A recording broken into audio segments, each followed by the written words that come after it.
بسم الله الرحمن الرحيم والصلاة والسلام على أشرف المرسلين سيدنا ونبينا محمد وعلى آله وأصحابه أجمعين. Bienvenue à vous, mes chers frères et sœurs, dans le programme L'impact de la connaissance d'Allah dans notre vie.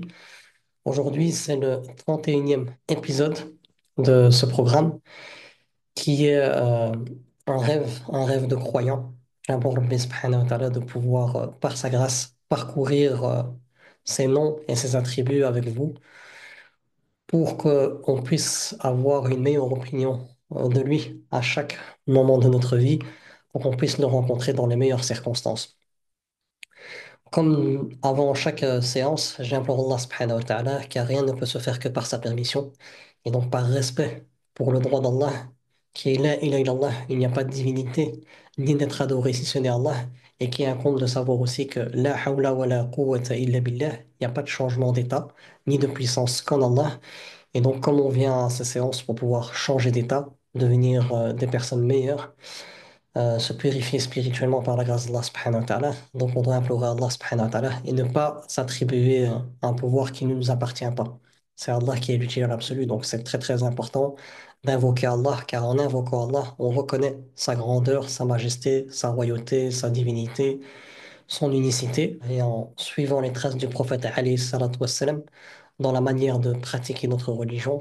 J'implore Allah subhanahu wa ta'ala de pouvoir faire de cette session un moment impactant de notre vie. On prendra conscience que on n'est pas encore totalement soumis à Allah, on n'est pas encore totalement soumis à ses plans divins, on n'est pas encore totalement dans l'acceptation. L'acceptation qu'Allah subhanahu wa ta'ala sait où se trouve le bien pour nous et nous on ne sait pas. J'implore Allah subhanahu wa ta'ala qui puisse nous permettre par sa grâce de devenir des personnes humbles et que ça ne soit pas juste une musculation de la langue, mais que ça soit quelque chose qui soit ancré dans nos cœurs, dans nos veines, dans notre sang, dans nos os, dans nos organes, et qui puisse, par la grâce d'Allah subhanahu wa ta'ala, nous permettre d'être des lumières là où on se trouve.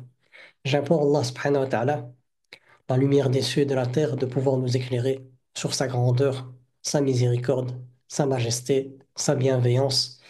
Et le fait est qu'Allah subhanahu wa ta'ala nous aime et qu'il a planifié tout ce qui est ici sur terre à notre service. Ceux qui réussiront seront ceux qui auront purifié leur âme, comme Allah le dit dans le Coran, قَدْ أَفْلَحَ مَنْ زَكَّاهَا. Ceux qui auront purifié leur nefs. Et ceux qui auront perdu seront ceux qui auront délaissé la révélation et de ce fait tourné le dos à la lumière, à la guérison, à la guidance, au discernement, à l'esprit. Tout ça, c'est les noms et les attributs du Coran. Et en tournant le dos à le Coran, on tourne le dos à Allah subhanahu wa ta'ala parce que le Coran, c'est un attribut d'Allah subhanahu wa ta'ala. Et Allah subhanahu wa ta'ala, il se suffit à lui-même. Et le fait est de s'écarter d'Allah, eh ben, on est perdu à jamais. Allah subhanahu wa ta'ala, par son essence, nous veut le bien. Et il nous a donné ce libre arbitre pour nous permettre de pouvoir faire ce travail et de ne jamais, jamais désespérer. C'est lui le roi qui a légiféré à travers le Coran toutes les règles de vie.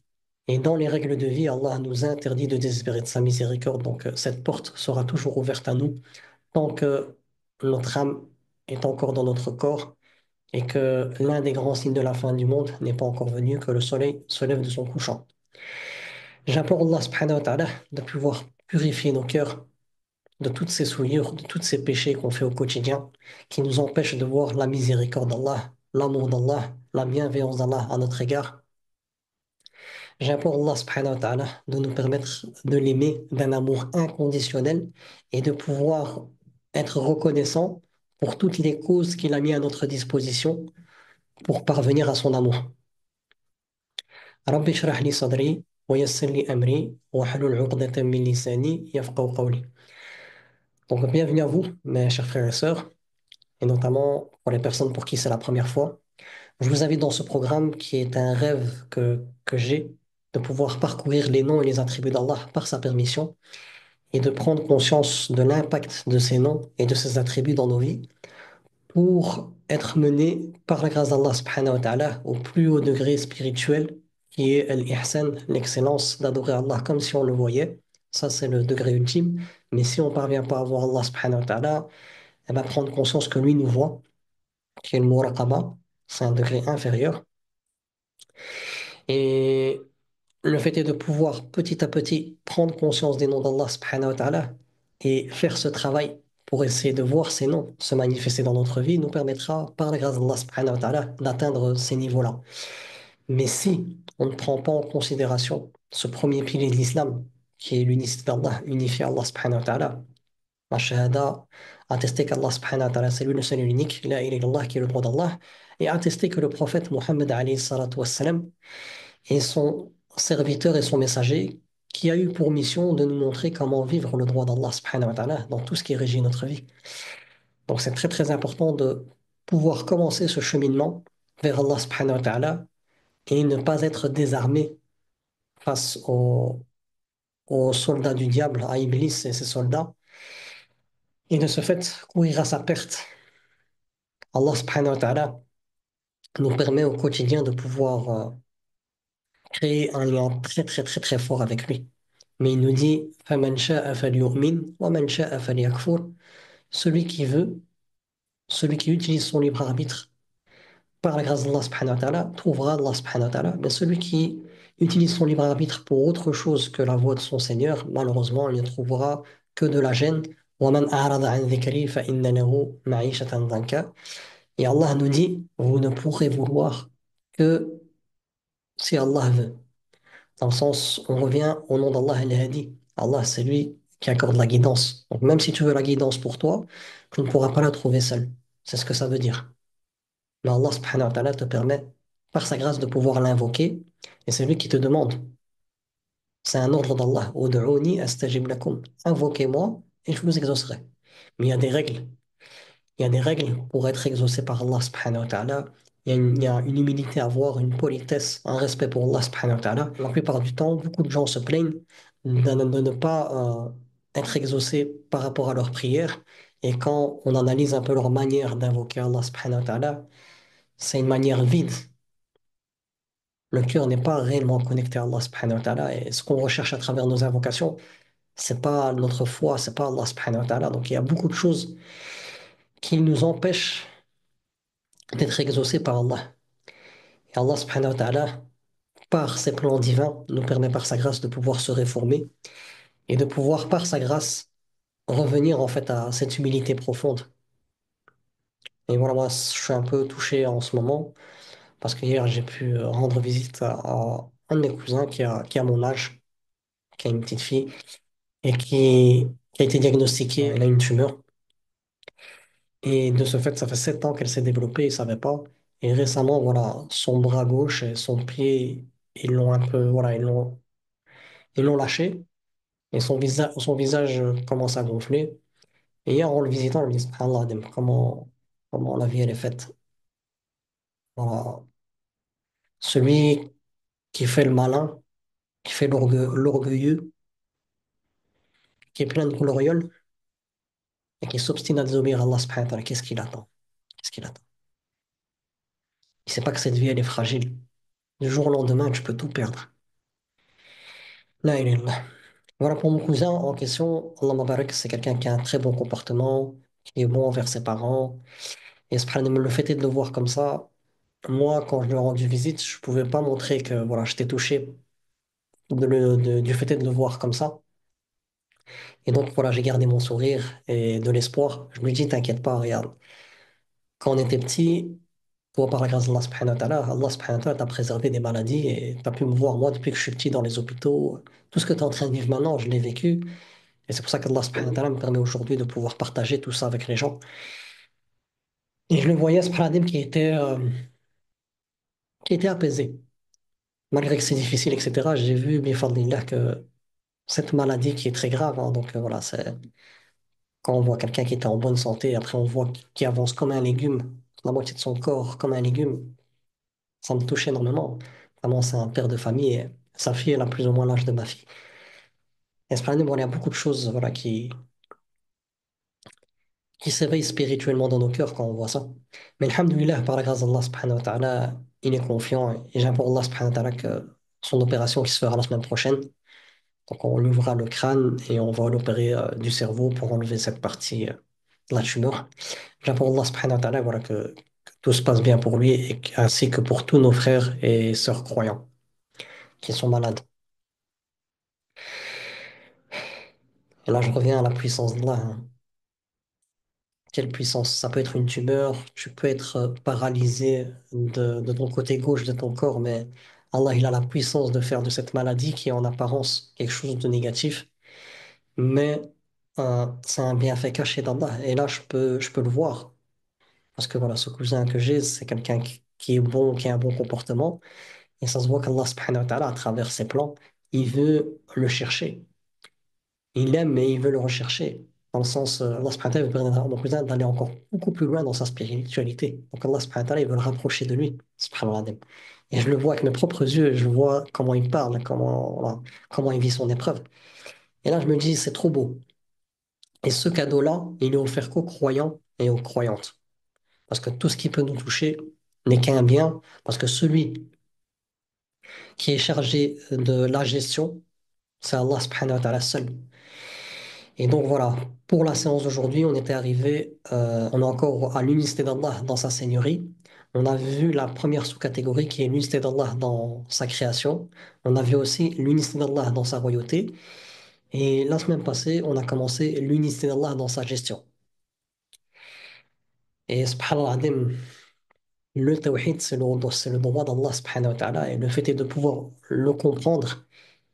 Et ça prend toute une vie, hein. Au fur et à mesure que tu plonges dans le droit d'Allah, dans la connaissance d'Allah, au fur et à mesure que spirituellement, tu vois les choses différemment. Certes, pour les personnes qui stagnent, ils vont te voir, quand ils vont t'entendre parler, etc., ils vont penser que tu te répètes. Mais en réalité, tu plonges de plus en plus dans cette spiritualité, dans ces secrets intimes de la connaissance d'Allah subhanahu wa ta'ala. Et Rabbi te permet d'avoir accès à des trésors. À des trésors. De ne pas juste être au stade de ilmul yaqin, la certitude par la science, mais d'être dans haqqul yaqin, la certitude par l'expérimentation. Et là, c'est tout autre chose. Subhanallah. Donc voilà, pour parler de la gestion d'Allah subhanahu wa ta'ala, Allah subhanahu wa ta'ala, c'est lui qui gère, c'est lui qui contrôle, c'est lui qui administre toutes choses, c'est lui qui a planifié toutes choses. Et aujourd'hui, je voulais cibler le rappel sur les plans d'Allah pour nous.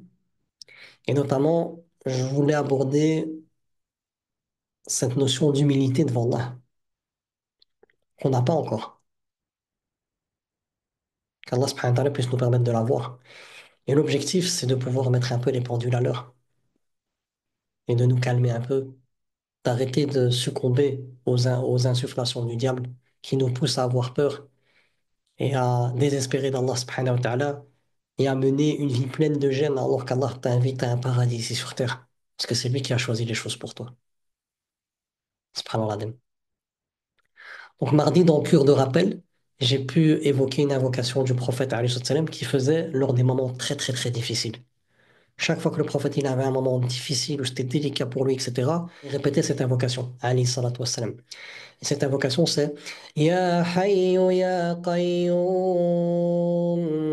birahmatika astaghith aslih li sha'ni kullah wa la takilni ila nafsi tarfata ayn. Ô toi le vivant, celui qui n'a besoin de rien et dont toute chose dépend, j'implore secours auprès de ta miséricorde, améliore ma situation en tout point et ne me laisse pas à mon propre sort, ne serait-ce que le temps d'un clin d'œil.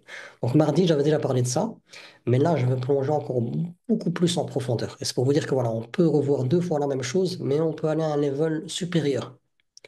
Donc pour ceux qui n'étaient pas présents mardi, à cœur de rappel, et voilà, pour les personnes qui viennent une première fois, je veux juste un peu réexpliquer un peu la profondeur de cette invocation que le prophète alayhi salam faisait.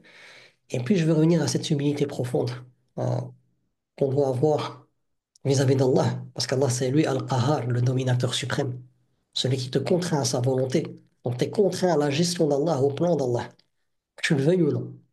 Et la gestion et la volonté d'Allah, subhanahu wa ta'ala, c'est de vouloir le bien pour toi, que les choses se réparent dans ta vie. Et là, c'est trop puissant. Donc voilà, pour ce qui est de cette invocation, donc le prophète, alayhi salam, il a utilisé deux noms d'Allah. Ya Hayyu Ya Qayyum. Ô le vivant, Et Allah, c'est le vivant qui ne meurt jamais. Et donc, de ce fait, comme Allah subhanahu wa ta'ala, il nous parle de son essence, il nous parle de ses noms et ses attributs et de sa royauté. Donc, Allah subhanahu wa ta'ala, tous ses noms, tous ses attributs et sa royauté sont toujours présents. Parce qu'Allah ne meurt pas. C'est lui qui donne la vie et c'est lui qui donne la mort. Donc, je ne pourrai jamais désespérer d'Allah parce qu'Allah, c'est le vivant qui ne meurt jamais. C'est-à-dire que tous ses noms et ses attributs ils sont éternels, ils sont toujours là. C'est pas comme quelqu'un sur qui on peut s'appuyer ici sur Terre, il peut être malade, il peut décéder, etc. Il peut perdre les choses par lesquelles il nous aide, etc. Mais Allah, c'est le vivant qui ne meurt jamais. Et Allah dit dans le Coran, كل من عليها فان كل من عليها فان ويبقى وجه ربك ذو الجلال والإكرام. Donc Allah, il dit, toute chose est vouée à périr. Et il va rester que le noble visage d'Allah subhanahu wa ta'ala. Parce que c'est lui le vivant qui ne meurt jamais. Donc tout ce sur quoi tu peux t'appuyer dans ta vie finira par périr. Et de toute façon, ces choses sur lesquelles tu t'appuies, c'est par la permission d'Allah qui peuvent t'aider. Et le prophète revient à ce nom d'Allah, en revenant à cette profondeur, à tous ces noms, ces attributs, à l'essence d'Allah subhanahu wa ta'ala. Et il dit, Ya Qayyum, celui qui se suffit à lui-même. Allah, il a besoin de personne. Et toute la création dépend d'Allah. Regardez quelle invincibilité d'Allah subhanahu wa ta'ala, quelle puissance. C'est le vivant qui ne meurt jamais, et il a besoin de personne, et tout le monde a besoin de lui. Donc c'est par ces deux noms-là que le prophète alayhi salam, il a invoqué Allah subhanahu wa ta'ala avec cette dua lorsqu'il était dans des situations délicates. Mais juste ces deux noms, qu'est-ce qu'il renferme comme trésor et comme apaisement? Et comment on peut renforcer notre confiance en Allah juste avec ces deux noms? Et c'est pour ça qu'Allah subhanahu wa ta'ala, dans Ayat Kursi, au début, Allah subhanahu wa ta'ala cite ces deux noms. Allahu la ilaha illahu, huwa al-hayyul qayyum. C'est trop puissant. Et donc le prophète sallam, juste après, il dit Birahmatika astaghith. Dans le sens, Ya Allah, j'ai grandement besoin que ta miséricorde se déverse sur moi. La posture dans laquelle le prophète dit ça, c'est semblable à quelqu'un qui vit la famine, la sécheresse, et qui meurt de soif et qui implore Allah subhanahu wa ta'ala avec un cœur hyper connecté juste pour qu'il y ait de la pluie. Birahmatika astaghith. On dit arith quand on veut la pluie, au nom d'Allah subhanahu wa ta'ala. Et lui, lui, il implore la miséricorde d'Allah subhanahu wa ta'ala.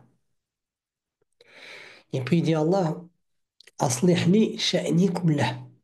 Charge de toi de toutes mes affaires, de ma spiritualité, de ma foi, de ma religion, de ma vie professionnelle, de ma vie familiale, de ma vie sociale, de ma vie sportive. Charge de toi de toutes mes affaires. Parce que, Ya Rab, je prends conscience de ta grandeur absolue. Tu es le vivant qui ne meurt jamais. Et on a tous besoin de toi. Et Ya Allah, je ne peux pas faire preuve d'orgueil quand je comprends ton nom Al-Qayyum. Je dépends de toi et tout le monde dépend de toi.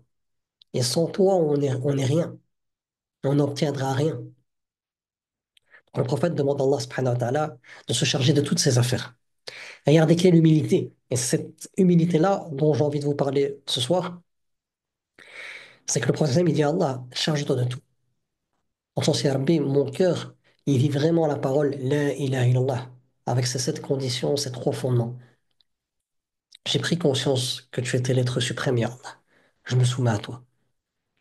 Et puis qu'est-ce qu'il dit à la fin? Wala takilni ila nafsi tarfat ayn. Et ne me laisse pas seul face à moi-même, ne fût-ce que le temps d'un clin d'œil. Il dit Allah subhanahu wa ta'ala, moi je sais que j'ai pas le pouvoir de m'être utile ou de me nuire que par ta permission. Je peux m'être utile quand je me soumets à toi et je peux me nuire quand je te désobéis. Et regardez l'humilité profonde.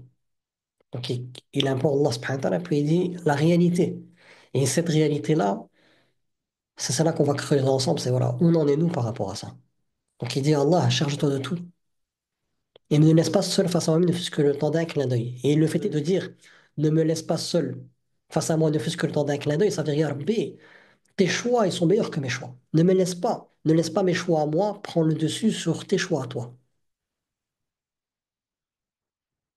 Et on revient au verset quand Allah dit وعسى أن تكرهوا شيئا وهو خير لكم وعسى أن تحبوا شيئا وهو شر لكم والله يعلم وأنتم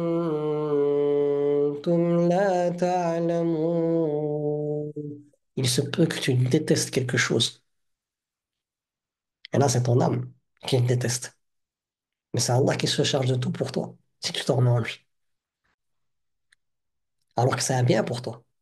Il se peut que tu aimes quelque chose. Ça vient de toi, ton nefs. Et Allah te dit, alors que c'est un mal pour toi. Et on revient à la dua du prophète, Ya Allah, charge-toi de tout pour moi. Puis Allah, il te donne ta réalité, notre réalité à nous tous. Wallahu ya'lamu wa antum la ta'lamun. Allah sait, et vous ne savez pas. C'est Allah qui sait où se trouve le bien ou le mal pour nous. Il choisit pour nous le bien et il nous préserve du mal. Et c'est pas nous, avec notre grille de lecture, avec notre manière de voir les choses, qu'on comprendra la sagesse infinie d'Allah. Et là, c'est puissant, là. Elle est où cette humilité? Tu souffres, tu voulais te marier avec un tel, mais Allah, il sait où il se trouve le bien pour toi. Tu as fait ta prière de consultation, tu as fait les choses dans les règles, Allah ne t'a pas accordé, c'est un grand khair pour toi. Attends-toi à ce que Rabbi te donne meilleur et il te rend satisfait de ce qu'il t'a accordé. Mais si tu as fait n'importe quoi, là, tu peux t'en vouloir qu'à toi-même. Parce que dans les plans d'Allah, dans la prédestinée d'Allah, on a aussi un impact dans cette prédestinée dans le sens, si maintenant je suis dans la désobéissance d'Allah subhanahu wa ta'ala, je peux m'en vouloir qu'à moi-même. Allah subhanahu wa ta'ala nous dit de ne pas être les causes de notre propre perte. Si moi, voilà, je prends que des aliments qui sont nocifs pour moi. Après, je peux pas dire c'est les plans d'Allah, je suis malade, j'ai une intoxication. Non, c'est Allah subhanahu wa ta'ala. Il te donne des règles même dans la nourriture, dans tout. Quelqu'un qui fume toute une vie, puis après il a le cancer, il dit, ah, c'est les plans d'Allah. Non, non, c'est toi qui as provoqué ça. Il y a des épreuves que nous on provoque et qui rentrent dans la prédestinée d'Allah parce qu'on n'a pas respecté son cadre. Et Allah, par miséricorde, te donne des épreuves éducatives pour que tu puisses te repentir. Et il y a d'autres épreuves que toi, tu n'as pas provoquées. Et là, c'est 100% win-win. Subhanallah. Et là, subhanallah, par rapport à ce que je vous dis, avant de rentrer encore plus en profondeur, je vais encore appuyer avec une invocation du prophète. Alayhi salatu wassalam. C'est une invocation qui me touche énormément et c'est trop puissant. Et là, on revient vraiment à ces conditions de la ilaha illallah, l'acceptation, la soumission, la sincérité, la véracité, l'amour, la science. Subhanallah. Donc le prophète alayhi salam, il disait à Allah subhanahu wa ta'ala, et là c'est trop beau, ouvrez vos cœurs. Ô Allah, accorde-moi ton amour, ainsi que l'amour de celui dont l'amour me sera bénéfique auprès de toi. Ô Allah, fais que ce que j'aime parmi les bénédictions que tu m'as accordées soit pour moi un moyen de renforcer ma capacité à accomplir ce que tu aimes. Ô Allah, que ce dont tu m'as privé parmi les choses que j'aime soit pour moi une opportunité de mieux accomplir ce que tu aimes. Là, c'est trop puissant. Dans le sens, il dit à Allah subhanahu wa ta'ala, Ya Rabbi, accorde-moi ton amour. Et accorde-moi l'amour de ceux qui t'aiment. Et que cet amour me soit bénéfique. Parce qu'Allah nous demande de rester avec les gens qui veulent son noble visage. Et le fait de rester avec des personnes pieuses, eh bien, comme le prophète alayhi sallam nous dit, les bonnes fréquentations, c'est comme quelqu'un qui vend du parfum. Tu ressors toujours parfumé. Et les mauvaises fréquentations, c'est comme si, voilà, c'est pas pour diminuer le métier de forgeron, mais tu retournes avec l'odeur de brûlé dans tes vêtements, etc. Et parfois, il y a des étincelles, ça peut trouver tes vêtements. Donc, tu es impacté par les personnes avec qui tu restes. Et donc, il dit Allah, et accorde-moi l'amour de ceux qui t'aiment.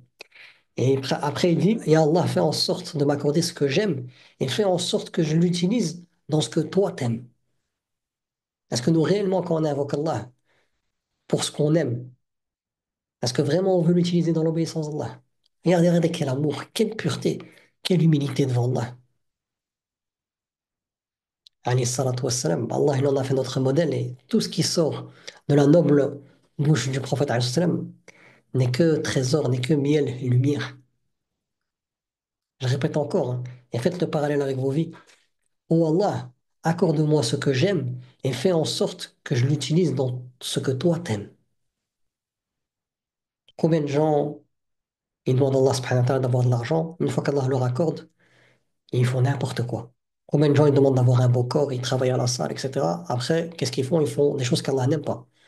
Ils utilisent ce corps pour draguer des personnes, pour commettre la fornication, etc., etc. Combien de personnes ils demandent à Allah des enfants, quand ils ont des enfants, ils les éduquent pas comme Allah le demande. Et là, voilà, ça remet un peu les pendules à l'heure. Notre posture vis-à-vis d'Allah. Ok, j'ai des choses que j'aime, ok. Ces choses-là, elles sont bonnes à une seule condition, que je les utilise dans l'obéissance d'Allah. Mais pour pouvoir le faire, je dois invoquer Allah subhanahu wa ta'ala. Et là, c'est très, très, très puissant et ça remet un peu, voilà, les idées en place. Pourquoi? Parce que j'ai beaucoup de personnes qui sont en train de souffrir. Il y a des personnes que j'ai en tête qui ont fait la prière de consultation pour se marier avec quelqu'un et puis voilà, ça n'a pas été. Et puis voilà, ils sont, ils sont KO, dans le sens ils bougent plus. C'est comme s'ils avaient un petit bateau avec une ancre géante et qu'ils n'arrivent plus à bouger. Ils sont coincés au milieu de la mer. Alors qu'Allah subhanahu wa ta'ala, s'il les a privés de ces personnes-là, c'est pas pour rien. C'est lui qui sait où se trouve le bien pour toi. Et est-ce que toi, vraiment, comme le prophète, tu es dans cette posture d'humilité? Est-ce que tu es vraiment dans cette posture, vraiment de l'amour d'Allah? Ya Rabbi, si cette chose que j'aime, elle va me permettre d'être utilisée dans ce que toi t'aimes, accorde-la-moi, Ya Rabbi. Là, c'est puissant, c'est vraiment très, très, très puissant. Et ça nous montre que on a encore, moi le premier, hein, du travail à faire par rapport à notre spiritualité, notre foi.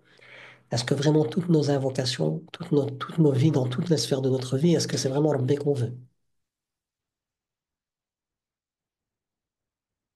Pourquoi je souffre pour des choses qu'Allah subhanahu wa ta'ala, qui sait où se trouve le bien pour moi et qui me contraint à sa volonté parce que c'est le Jabbar, et sa volonté c'est de réparer tout ce qu'il y a dans ma vie, et moi je pleure, je suis en dépression, je suis malade, je veux parler avec personne, je veux voir personne, je veux rien manger, ou soit je mange n'importe quoi, je prends du poids, des maladies, etc. Subhanallah, là on voit un peu le travail de Shaitan. Et le travail de Shaitan, en réalité, voilà, c'est Inna kayda shaitan kana da'ifa. Les stratégies du diable, ils sont faibles. Pour qui? Pour ceux qui reviennent à la lumière d'Allah. Inna ibadi laysa laka alayhim sultan illa man ittaba'aka minal ghawin. Mes serviteurs, tu n'auras aucun pouvoir sur eux, sauf ceux qui suivent aveuglément leur passion, ceux qui tournent le dos, ceux qui suivent leur passion. Il y a combien de personnes que j'ai en accompagnement, je leur dis, écoutez, tout ce que tu es en train de vivre, c'est un cadeau d'Allah parce que c'est pas le mec que tu avais au centre. Et c'est toi-même qui as provoqué cette épreuve. Et Allah, il gère tout l'univers avec une miséricorde absolue. Allah, c'est l'indulgent, le halim. Le fait est que tu as pris d'autres divinités avec lui, il pouvait te punir directement. Mais non, Allah, il n'a rien à faire de ton châtiment. Si tu te repens et que tu es reconnaissante et que tu es croyante. Subhanallah. Et c'est le moment d'avoir un électrochoc. On doit se réveiller. Dors, dors, dors, à cause de telle et telle chose qu'Allah ne t'a pas prédestiné parce que c'était vraiment un mal pour toi. Après, l'ange de la mort vient. Ah, s'il te plaît, reviens, reviens après, laisse-moi juste faire une bonne action. Trop tard. رب ارجعون رب ارجعون لعلي أعمل صالحا فيما تركت. Ya Allah, fais-moi revenir pour que je fasse une bonne action. Allah, il dit, c'est que des paroles. Tu étais ici sur terre, je t'ai tout donné. Allah subhanahu wa ta'ala, c'est lui qui gère tout à l'absolu. وَمَا كَانَ رَبُّكَ نَسِيًّا. Allah, il n'oublie personne. Chaque personne a toutes les instructions qu'elle a besoin pour trouver Allah et pour surmonter les épreuves. Mais Allah dit, il y a des personnes qui ont des cœurs, mais ne comprennent pas. Ils ont des yeux, mais ne voient pas, et ils ont des oreilles, mais n'entendent pas. Et il parle de tout ce qui est spirituel, la compréhension spirituelle, l'audition spirituelle et la vision spirituelle. Mais Allah, c'est lui qui gère tout. Aucune excuse pour personne. Le fait est de s'enfler d'orgueil devant Allah, faire son petit enfant roi, ne te mènera qu'à des épreuves éducatives par miséricorde d'Allah. Mais si après tu suis la voie d'Iblis, l'orgueil, la voie de Pharaon, l'orgueil, la voie de Qarun, l'orgueil aussi, غير المغضوب عليهم ولا الضالين, non pas de ceux qui ont couru ta colère, ni des égarés. En surat Fatiha, on répète ça 17 fois. Il y a une phrase, voilà, qui réveille, voilà, c'est réveillez-vous avant que la mort vous réveille. Après, voilà, il est où, ouais, j'aimais un tel, sans lui, je peux pas vivre. Ok, l'agonie de la mort, elle arrive. Voilà, on te met 10 comme lui devant toi. Ciao, j'ai pas besoin de toi. Ya Rabbi, juste remets-moi mon âme. Même sans la mort. Parce que voilà, là, le fait d'avoir vu mon cousin hier qui a une tumeur, ça m'a replongé un peu dans mes états, moi, quand j'étais opéré et tout. Wallah, juste si t'es opéré et que voilà, on t'ouvre le crâne, moi, on m'a ouvert le crâne, on m'a pris une disqueuse, on m'a pris un os du crâne pour le mettre dans ma mâchoire. Quand je me suis réveillé, ma tête gonflée comme jamais, les douleurs partout, je dors pas la nuit, et je fais cracher que du sang. Le papier, tellement que je veux m'essuyer, le papier, il devient comme des lames. Dans cet état-là, ya Rabbi, juste, donne-moi juste la santé, je veux juste tranquille, je veux rien. Sans parler de la mort. Mais d'autres personnes qui ont suivi un mauvais chemin, qui ont été injustes envers des gens, qui ont joué avec des cœurs, que ce soit des femmes qui ont joué avec le cœur des hommes ou des hommes qui ont joué avec le cœur des femmes, et que Rabbi subhanahu wa ta'ala les a laissés. سنستدرجهم من حيث لا يعلمون. Allah subhanahu wa ta'ala, il dit que graduellement, il fait tomber les personnes qui ne veulent pas revenir vers lui d'une manière que eux n'ont jamais calculée. Et à la fin, au final, quand ils se retrouvent passés par la case prison, la case accident, la case représailles, etc., etc., tout ce qu'ils voudraient, c'est revenir à la normale et jamais avoir pris ce chemin-là.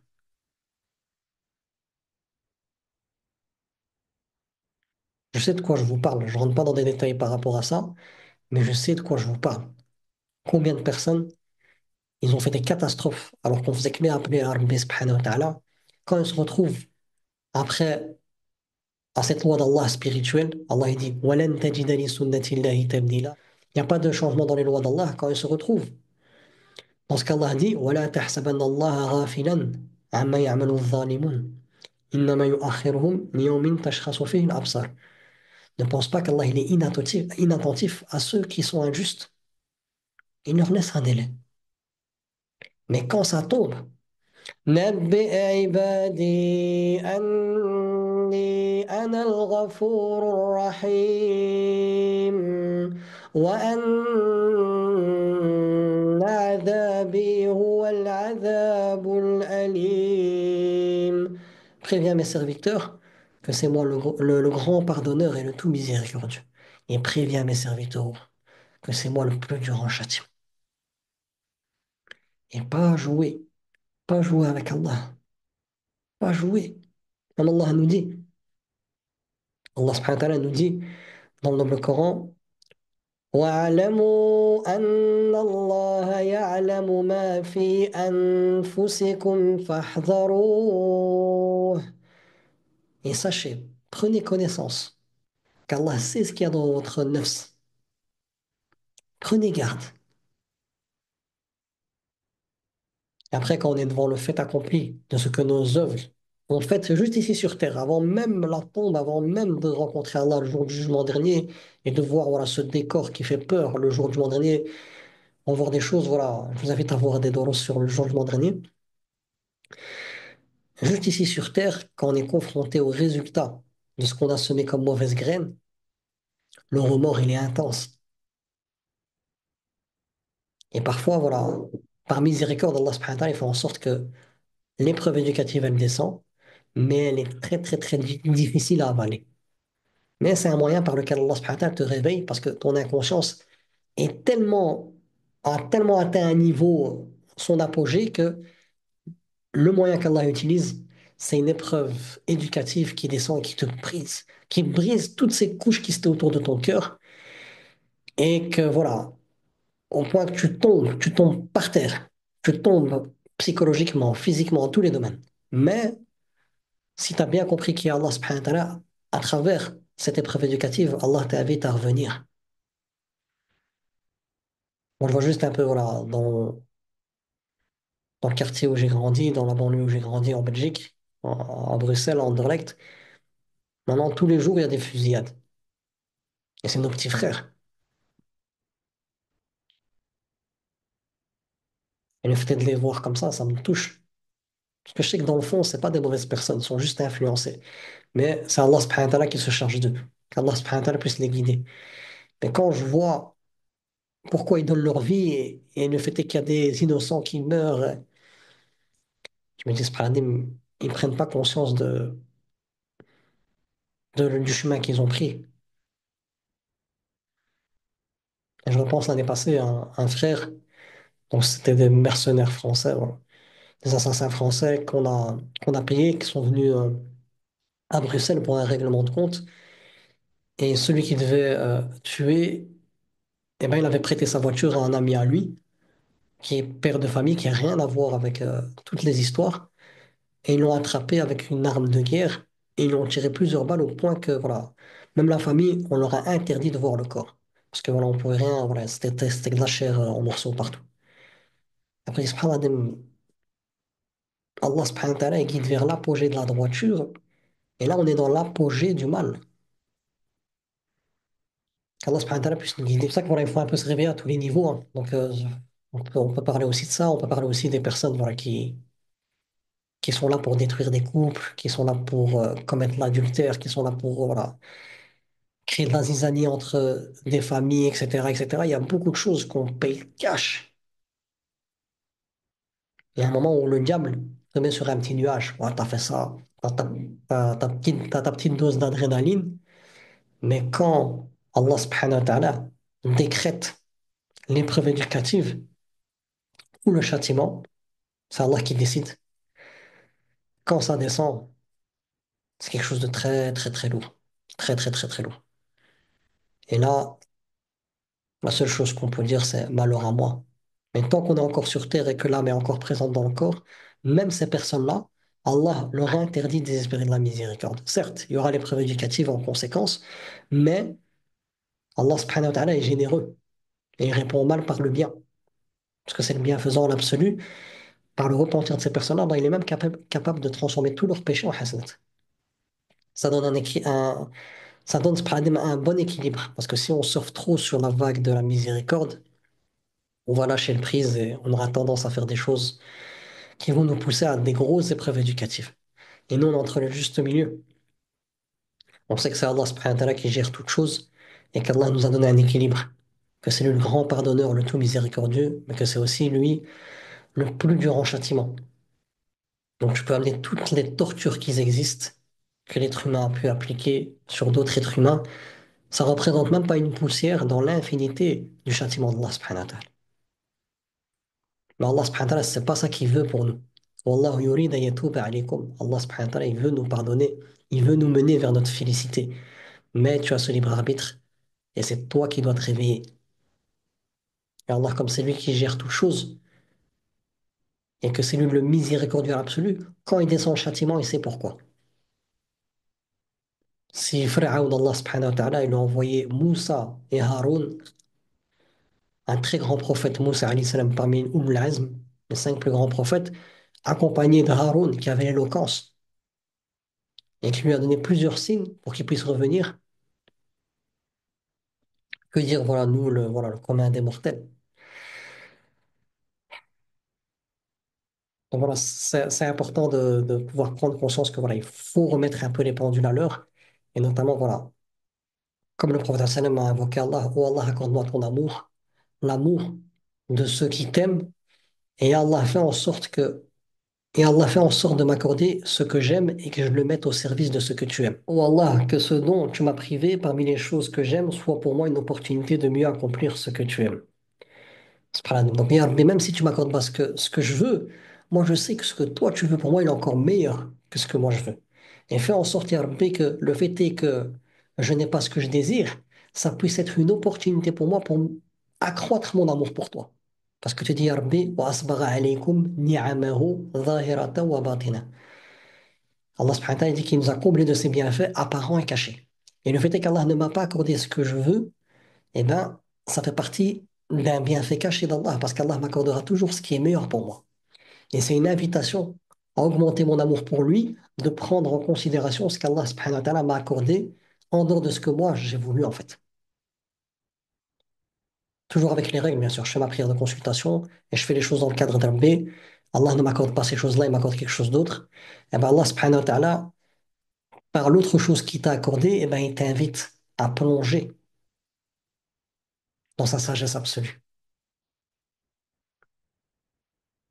Subhanallah. Un exemple, hein. Quelqu'un qui voulait se marier avec quelqu'un et qui a fait la prière de consultation et qui a fait des muqabala dans un cadre qu'Allah a agréé et qui voulait, voilà, qui est arrivé jusqu'au mariage et puis ça s'est pas fait pour X ou Y raison, et ben cette personne-là, elle est en face de quelque chose que voilà, Allah lui a privé, parce qu'Allah c'est lui Al-Qabid, celui qui prive, ou c'est Al-Basit, celui qui donne avec largesse, mais il prive avec sagesse en réalité. En te privant, il te donne.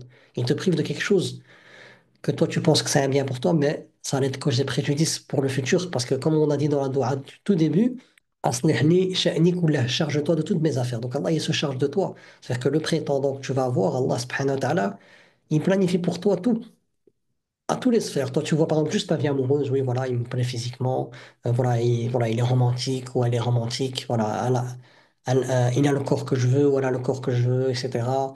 On, on- on a le même mood, les mêmes pensées, etc. Allah subhanahu wa ta'ala, il voit plus que ça. Allah, il voit ta vie d'ici-bas, ta religiosité, toutes tes sphères, toutes les sphères de ta vie et l'au-delà. Et surtout l'au-delà. Mais, je répète bien, à une seule condition, c'est qu'on soit dans le cadre d'Allah. Tant que tu es dans le cadre d'Allah, à tous les niveaux, tu n'es jamais perdant ou perdante. Mais si tu fais autrement que ce qu'Allah te dit, ben là, tu seras dans l'épreuve éducative et même ça, c'est un bienfait pour toi, ça te permet de pouvoir remettre un peu les pendules à l'heure. Donc là, ouais. Donc voilà, la semaine prochaine, Inch'Allah, je rentrerai un peu plus dans les détails. Là, je voulais juste m'attarder vraiment sur cette humilité. Est-ce que réellement, dans notre cœur, on respecte ces conditions de Allah? La première, c'est le savoir déjà. Est-ce que réellement, je sais qui est Rabbi subhanahu wa ta'ala? La deuxième condition, c'est l'yaqin, la certitude. Est-ce que j'ai vraiment la certitude qu'Allah, il sait mieux que moi? La troisième condition, c'est l'acceptation. Est-ce que j'accepte qu'Allah, c'est lui qui sait où se trouve le bien pour moi et pas moi? La quatrième condition, qui est la soumission, l'inqiyad, est-ce que réellement je me soumets à ce qu'Allah a choisi pour moi? La sincérité, cinquième condition de Allah, la sincérité. Est-ce que comme le prophète, alayhi salam, je recherche à travers ce que je désire l'amour d'Allah, d'être dans l'obéissance d'Allah? Et même si Allah me prive, est-ce que réellement je prends ça comme une opportunité pour me rapprocher encore plus de lui, en donnant sens à cette privation en réalité qui est une donation? Sixième condition, la véracité. Est-ce que vraiment je prouve à travers mes actions que j'accepte le décret divin, que je me soumets à Rabbi subhanahu wa ta'ala, à travers ma langue, mon cœur et mes membres? Et septième condition, est-ce que réellement j'aime Rabbi plus que ma personne? Ça veut dire que, Ya Rabbi, tout ce qui vient de toi, je l'aime encore plus que ce que moi j'aime pour moi. Pourquoi, Ya Rabbi? C'est comme un salaf, il disait, quand j'invoque Allah subhanahu wa ta'ala, pour ce que je désire et il me l'accorde, je suis content deux fois. Mais quand j'invoque Allah subhanahu wa ta'ala et qu'il ne m'accorde pas la chose que je lui ai demandé, mais qu'il m'accorde autre chose, je suis content 10 fois. Parce que dans le premier cas, c'est mon choix à moi, être humain faible, qui ne sait pas ce qui va devenir de lui dans son futur, et qui ne sait pas ce qui est un bien pour lui. Et dans le deuxième cas, c'est le choix d'Allah qui connaît le passé, le présent et le futur, et qui a une sagesse absolue, qui fait la chose convenable au moment convenable, de la manière convenable, et qui sait où se trouve le bien pour moi. Et qui est le Muhaymin, le seul qui peut cerner tous mes besoins et le seul qui peut les combler. Est-ce que nous vraiment on est dans ça? Parce que Ya Rabbi, j'aime ce que tu aimes. Tu as décrété ça pour moi. Ya Rabbi, mon amour pour toi, il englobe ma vie, ma prédestinée, tout, Ya Rabbi.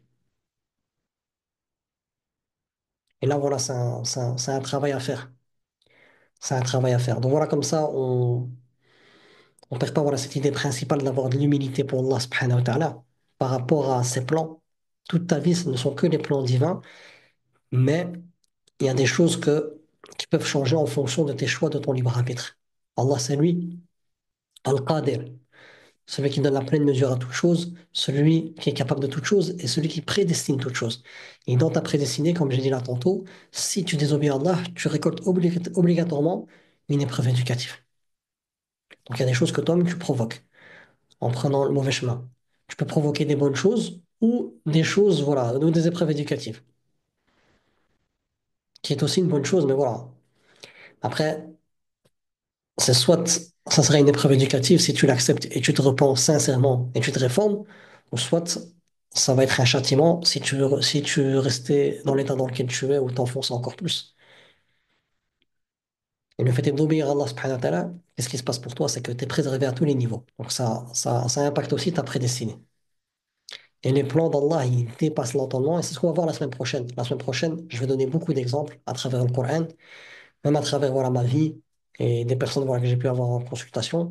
Et vous allez voir que voilà, je comprends pourquoi il faut être humble, euh, notamment dans l'unicité d'Allah, dans sa seigneurie, et notamment cette troisième sous-catégorie de Tawhid Rububiyyah, qui est l'unicité d'Allah dans sa gestion. C'est Allah qui gère tout, à moi de remettre mes pieds sur terre et de me prosterner devant sa grandeur et de prendre conscience que mon comportement, mon libre arbitre a un impact sur ma prédestinée.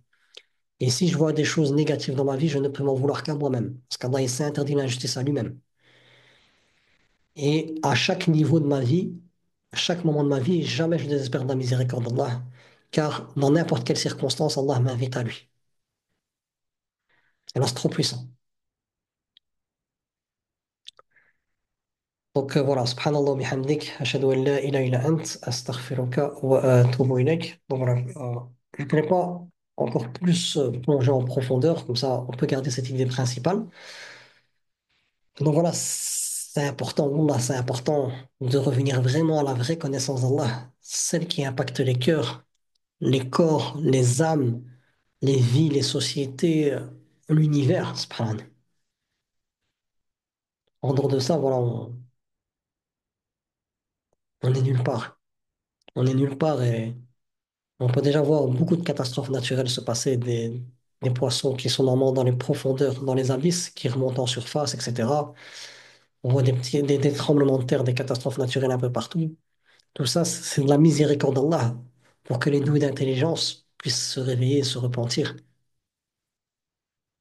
Et à nous d'être humbles devant Allah subhanahu wa ta'ala, Al-Malik, le roi,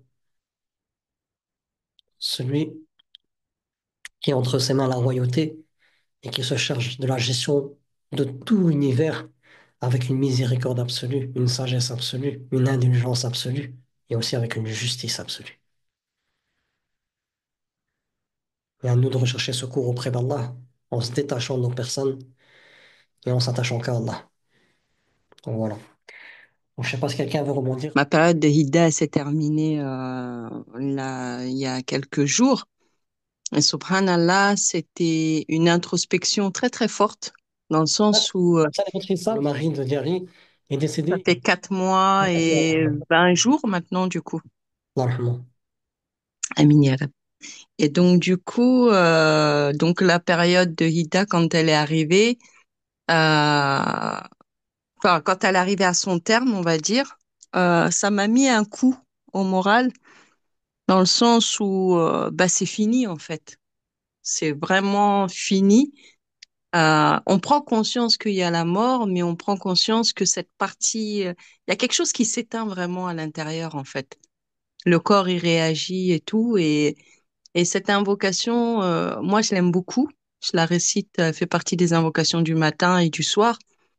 Euh, et je la trouve très, très importante dans le sens où bah, un clin d'œil, c'est court pour nous, les humains. Et derrière, il y a vraiment une symbolique. Tu sais, quand on cligne des yeux, c'est un mécanisme chez nous qui est physique, parce que c'est pour éviter que la poussière, elle rentre dans nos yeux. Donc, le fait de cligner des yeux, c'est pas anodin. C'est vraiment derrière, il y a quelque chose. Allah subhanahu wa ta'ala, dans sa grande, dans son immense connaissance de comment il nous a créés, en fait. Subhanallah, ça nous évite plein de désagréments, le fait de cligner des yeux. Et on se dit, c'est tellement bref, mais c'est tellement quelque chose qu'on fait tout le temps. On n'a pas besoin de réfléchir, en fait, pour cligner des yeux. On le fait automatiquement, en fait. Et de se dire que quelque chose qu'on fait sans réfléchir, je trouve que c'était vraiment puissant. Mais quand tu as parlé du ne me laisse pas livrer à mon propre sort le temps d'un clin d'œil, j'ai vraiment pensé à cette histoire avec Seydina Suleiman. Donc, du coup, je suis partie dans une autre histoire, subhanallah, avec cette histoire de trône où, bah, je sais plus qu'est-ce que, voilà, on avait vu ça en cours avec Abou Bakr récemment. Et bah, le fait de cligner le temps que tu clignes de l'œil, je t'aurais ramené le trône de cette reine de Saba. Et je trouve ça tellement puissant parce que le temps d'un clin d'œil, nous, chez les humains, en fait, c'est des raisons mécaniques. Mais pour les êtres plus supérieurs, les prophètes, etc., il y a un trône qui a eu le temps de venir de l'autre bout et d'arriver, en fait. Et le temps d'un clin d'œil, en fait, il se passe tellement de choses, en vrai. En vrai, le temps d'un clin d'œil, il se passe tellement de choses. Et quand je refais le parallèle, eh ben, même un souffle de vie, de fin de vie, puisque j'ai assisté à la fin de vie de mon mari, eh ben, c'est le temps d'un clin d'œil, en fait. Le temps que tu clignes de l'œil, le dernier souffle, il sort. Et je me dis, subhanallah. En fait, le temps d'un clin d'œil, c'est court, mais il se passe tellement, tellement de choses que seul Allah sait, en fait. Nous, on ne sait pas. Et il peut se passer des catastrophes, il peut se passer, tu vois, c'est le temps de tirer, comme tu parlais tout à l'heure, de tuer des gens qui ont été tués en Belgique, etc., les rafales et tout. C'est le temps d'un clin d'œil, en fait. On peut tuer un individu le temps d'un clin d'œil. Et je me dis, subhanallah, il se passe tellement, tellement de choses que, effectivement, vaut mieux donner, rendre la royauté vraiment à la subhanahu wa ta'ala. Parce que moi, plus j'avance, plus je me dis, en fait, il y a beaucoup de mini-pharaons sur cette terre, en fait. Quand je vois ce qui se passe, les catastrophes avec le président américain, quand je vois avec les gens avec qui il s'entoure, quand je vois tout ça, je me dis, mais c'est des pharaons qui sont de retour, en fait. Ils sont tous de retour. Et est-ce qu'on a, en fait, on n'a même pas eu le temps de cligner de l'œil qu'ils sont revenus. Tu vois, subhanallah, ils sont partout, dans tous les pays d'Europe, ils reviennent aller abattre les musulmans et ceci et cela, manipulation, perversion, intimidation. Mais enfin, c'est catastrophique en fait. Donc, vaut mieux revenir vers Allah subhanahu wa ta'ala. Vraiment, je pense qu'il faut vraiment revenir et, euh, et ne pas nous laisser livrer à notre propre sort. Et c'est très intéressant ce que tu as dit par rapport aux insufflations de l'âme, de pas laisser cette âme nous inciter même le temps d'un clin d'œil, en fait, parce qu'elle est rapide aussi à faire le mal. Elle peut nous inciter dans le mal et de ne pas se laisser avec cette âme qui est avec nous, mais quand même qui peut être un peu un ennemi parfois, en fait. Et le fait de laisser les dossiers, de laisser nos vies, de laisser toutes nos affaires de la dunya entre les mains d'Allah subhanahu wa ta'ala, eh ben, je trouve qu'il n'y a pas mieux comme, c'est ce qui s'appelle le lâcher prise d'ailleurs, mais je trouve que c'est ce qu'il n'y a pas, il y a pas mieux en fait. Et moi, depuis que je prends conscience de ça, de vraiment laisser entre les mains d'Allah subhanahu wa ta'ala et de dire voilà, moi je connais rien, je ne sais rien, je ne sais rien et je te laisse ma vie. Je te laisse tout, tout, je te laisse en fait. J'arrête de résister, j'arrête d'être dans le contrôle, j'arrête de penser qu'un tel, il va pouvoir m'aider à ceci, cela. J'arrête de penser que ce qui me manque, ce que je n'ai pas, c'est un tel ou un tel qui va me donner, c'est mon frère, c'est ma sœur, c'est ma cousine, c'est... Non, non. En fait, tout dépend d'Allah subhanahu wa ta'ala. Vraiment. Et je suis quelqu'un qui est, par la grâce d'Allah, très, très bien entouré. Vraiment. J'ai des amis, enfin, je sélectionne, mais c'est des gens que je connais depuis toujours. Au moment du décès de mon mari, au moment où il décédait, ma meilleure amie, elle était en train de se faire elle était hospitalisée, elle était à l'hôpital Et elle était en train, elle devait subir une intervention le lendemain. J'ai pas osé lui dire. J'ai une autre de mes sœurs qui a eu un problème de santé. Elle avait un problème de genou, etc. Et d'autres de mes copines, une en formation, donc pas disponible. J'ai regardé à gauche, à droite, je me suis dit, mais ils sont où mes gens? Comme on dit dans la banlieue, ils sont où mes gens? Ils sont où mes potes? Ils sont où mes... Et tout le monde avait une occupation, subhanallah. Tout le monde avait un truc. Et je me suis dit, ouais, en fait, ça, c'est une leçon pour te dire, OK, t'as des amis, c'est Allah subhanahu wa ta'ala qui te les a attribués, qui te les a prêtés pour le moment. Mais là, il faut que il y a que lui, en fait, qui va pouvoir t'aider avec cette peine, avec cette douleur, avec il y a que lui. Et subhanallah, c'est, si on s'en remet à Allah subhanahu wa ta'ala vraiment, pour de vrai, quand on laisse nos affaires entre ses mains, et ben, peu importe, même si c'est amer. Même si c'est amer, parce que perdre son mari, c'est pas quelque chose de doux, hein. À aucun moment, c'est sucré, hein. C'est agréable, c'est pas du miel, c'est horrible. Ça fait super mal. Mais quand on met entre les mains d'Allah subhanahu wa ta'ala, et ben, cette peine-là, tout de suite, le temps d'un clin d'œil, il la change en quelque chose un souvenir doux. Par exemple, des fois, je vais être triste, je vais dire, oh là là, dommage, il est pas là, j'aurais bien aimé lui raconter ça. Et ben, tout de suite après, quand je fais l'istighfar, et ben, tout de suite après, il va me ramener un autre souvenir. Ah, tu te rappelles quand on avait rigolé sur ça et tout? Et puis après, voilà, je passe à autre chose. Et c'est tellement agréable, tellement doux. Hier, dans ma belle famille, on m'a demandé si mes enfants étaient au courant du décès de leur père. Mais c'est pas rien. On m'a demandé si les filles étaient au courant parce qu'elles font leur vie normalement. J'ai dit, bah moi, je leur ai juste dit qu'il est retourné auprès d'Allah subhanahu wa ta'ala. Et ben, elles ont accepté. Elles ont accepté. Et ça, pour moi, c'est un formidable exemple, en fait. C'est un formidable exemple. Pas parce que je me dis, ouais, mes filles, elles sont intelligentes, etc. Pas du tout. C'est pas dans ce sens-là. C'est que moi, ça faisait partie de mes invocations. J'ai demandé à Allah subhanahu wa ta'ala vraiment de me faciliter avec les enfants, de soulager leur peine. Et quand il est parti, j'ai juste dit, Allah subhanahu wa ta'ala, il l'a repris. Il appartient à Allah, il est retourné avec Allah. Et elles m'ont dit, c'est vrai, c'est sûr, est-ce qu'il est avec Allah? Est-ce qu'il s'en occupe? J'ai dit, oui, oui. Et ça leur suffit. Et à l'école, on m'a redit encore la semaine dernière, écoutez, madame, on ne sait pas. Vos enfants, elles sont vraiment, elles ont... Parce que l'équipe a eu peur de gérer ça. Parce qu'on se dit, comment on gère la peine d'un enfant? Elles m'ont dit, bah, elles n'en parlent pas. Elles parlent pas de ça. Et c'est pas quelque chose que moi, je m'attribue en disant, oui, alhamdoulilah, ça va, j'ai géré. Non, non, c'est Allah subhanahu wa ta'ala, en fait, parce que j'ai laissé ça dans ses mains. J'ai laissé le fait de dire, bon, bah, voilà. Si vous voulez pleurer, pleurez, les filles, il n'y a pas de souci. Mais sachez qu'il est auprès d'Allah subhanahu wa ta'ala. Aujourd'hui, tout ce qu'on peut faire, c'est faire des dohas. Faites des dohas pour votre papa. Faites sadaka pour votre papa. Et des fois, les petites, quand elles mangent du chocolat, elles me disent, maman, est-ce que si je demande à Allah de lui donner du chocolat, il va lui donner? S'il demande, Allah subhanahu wa ta'ala, il est le miséricordieux, il est Ar-Rahman Ar-Rahim. Donc, vas-y, demande. Peut-être que, vas-y, demande en ayant la conviction que ça lui parvienne. Et ça leur va très bien, c'est OK. Donc, tous les jours, quand elles mangent quelque chose qu'elles savent que leur père aime, elles vont dire, maman, moi, je fais sadaka pour papa, ça. Et je me dis, quand je vois des enfants comme ça, pour moi-même, c'est une leçon. C'est moi qui les ai mis au monde, c'est mes filles. Elles viennent de moi par la grâce d'Allah. Mais je me dis, même avec la différence d'âge qu'on a, elles me servent de leçon.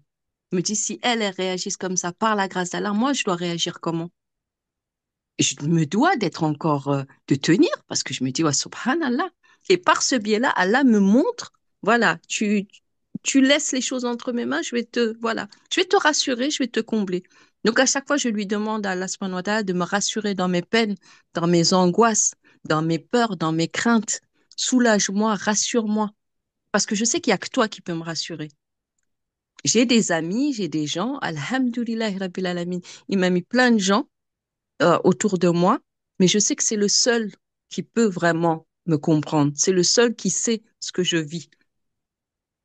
Et j'accepte vraiment pleinement et alhamdoulilah. Donc moi, si j'ai vraiment un conseil à donner à nos frères et sœurs, c'est de vraiment laisser. aussi douloureux que soit une épreuve, de vraiment laisser entre les mains d'Allah subhanahu wa ta'ala. Même quand on a mal au corps. Moi, mon corps, tous les jours, il me fait mal, tout le temps. C'est comme ça.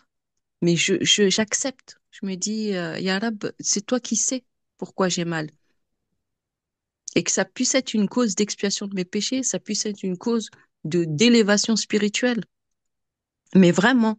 Même si ça fait mal, c'est gênant. Bien sûr que c'est gênant d'avoir mal. Mais on s'accroche et on avance, en fait. Et subhanallah, et je trouve que vraiment, si j'ai un conseil à donner, c'est vraiment de nous accrocher à nos invocations aussi, vraiment beaucoup, de vraiment nous accrocher à nos invocations et d'y croire. C'est pas de la, c'est pas de réciter les invocations, voilà, façon par cœur. Non, vraiment d'être convaincu et vraiment que ça vienne de notre âme. Et après, ça devient une récitation, c'est-à-dire qu'à chaque fois qu'on est en danger, cette invocation-là, elle revient. L'invocation spécifique qu'on aura choisie.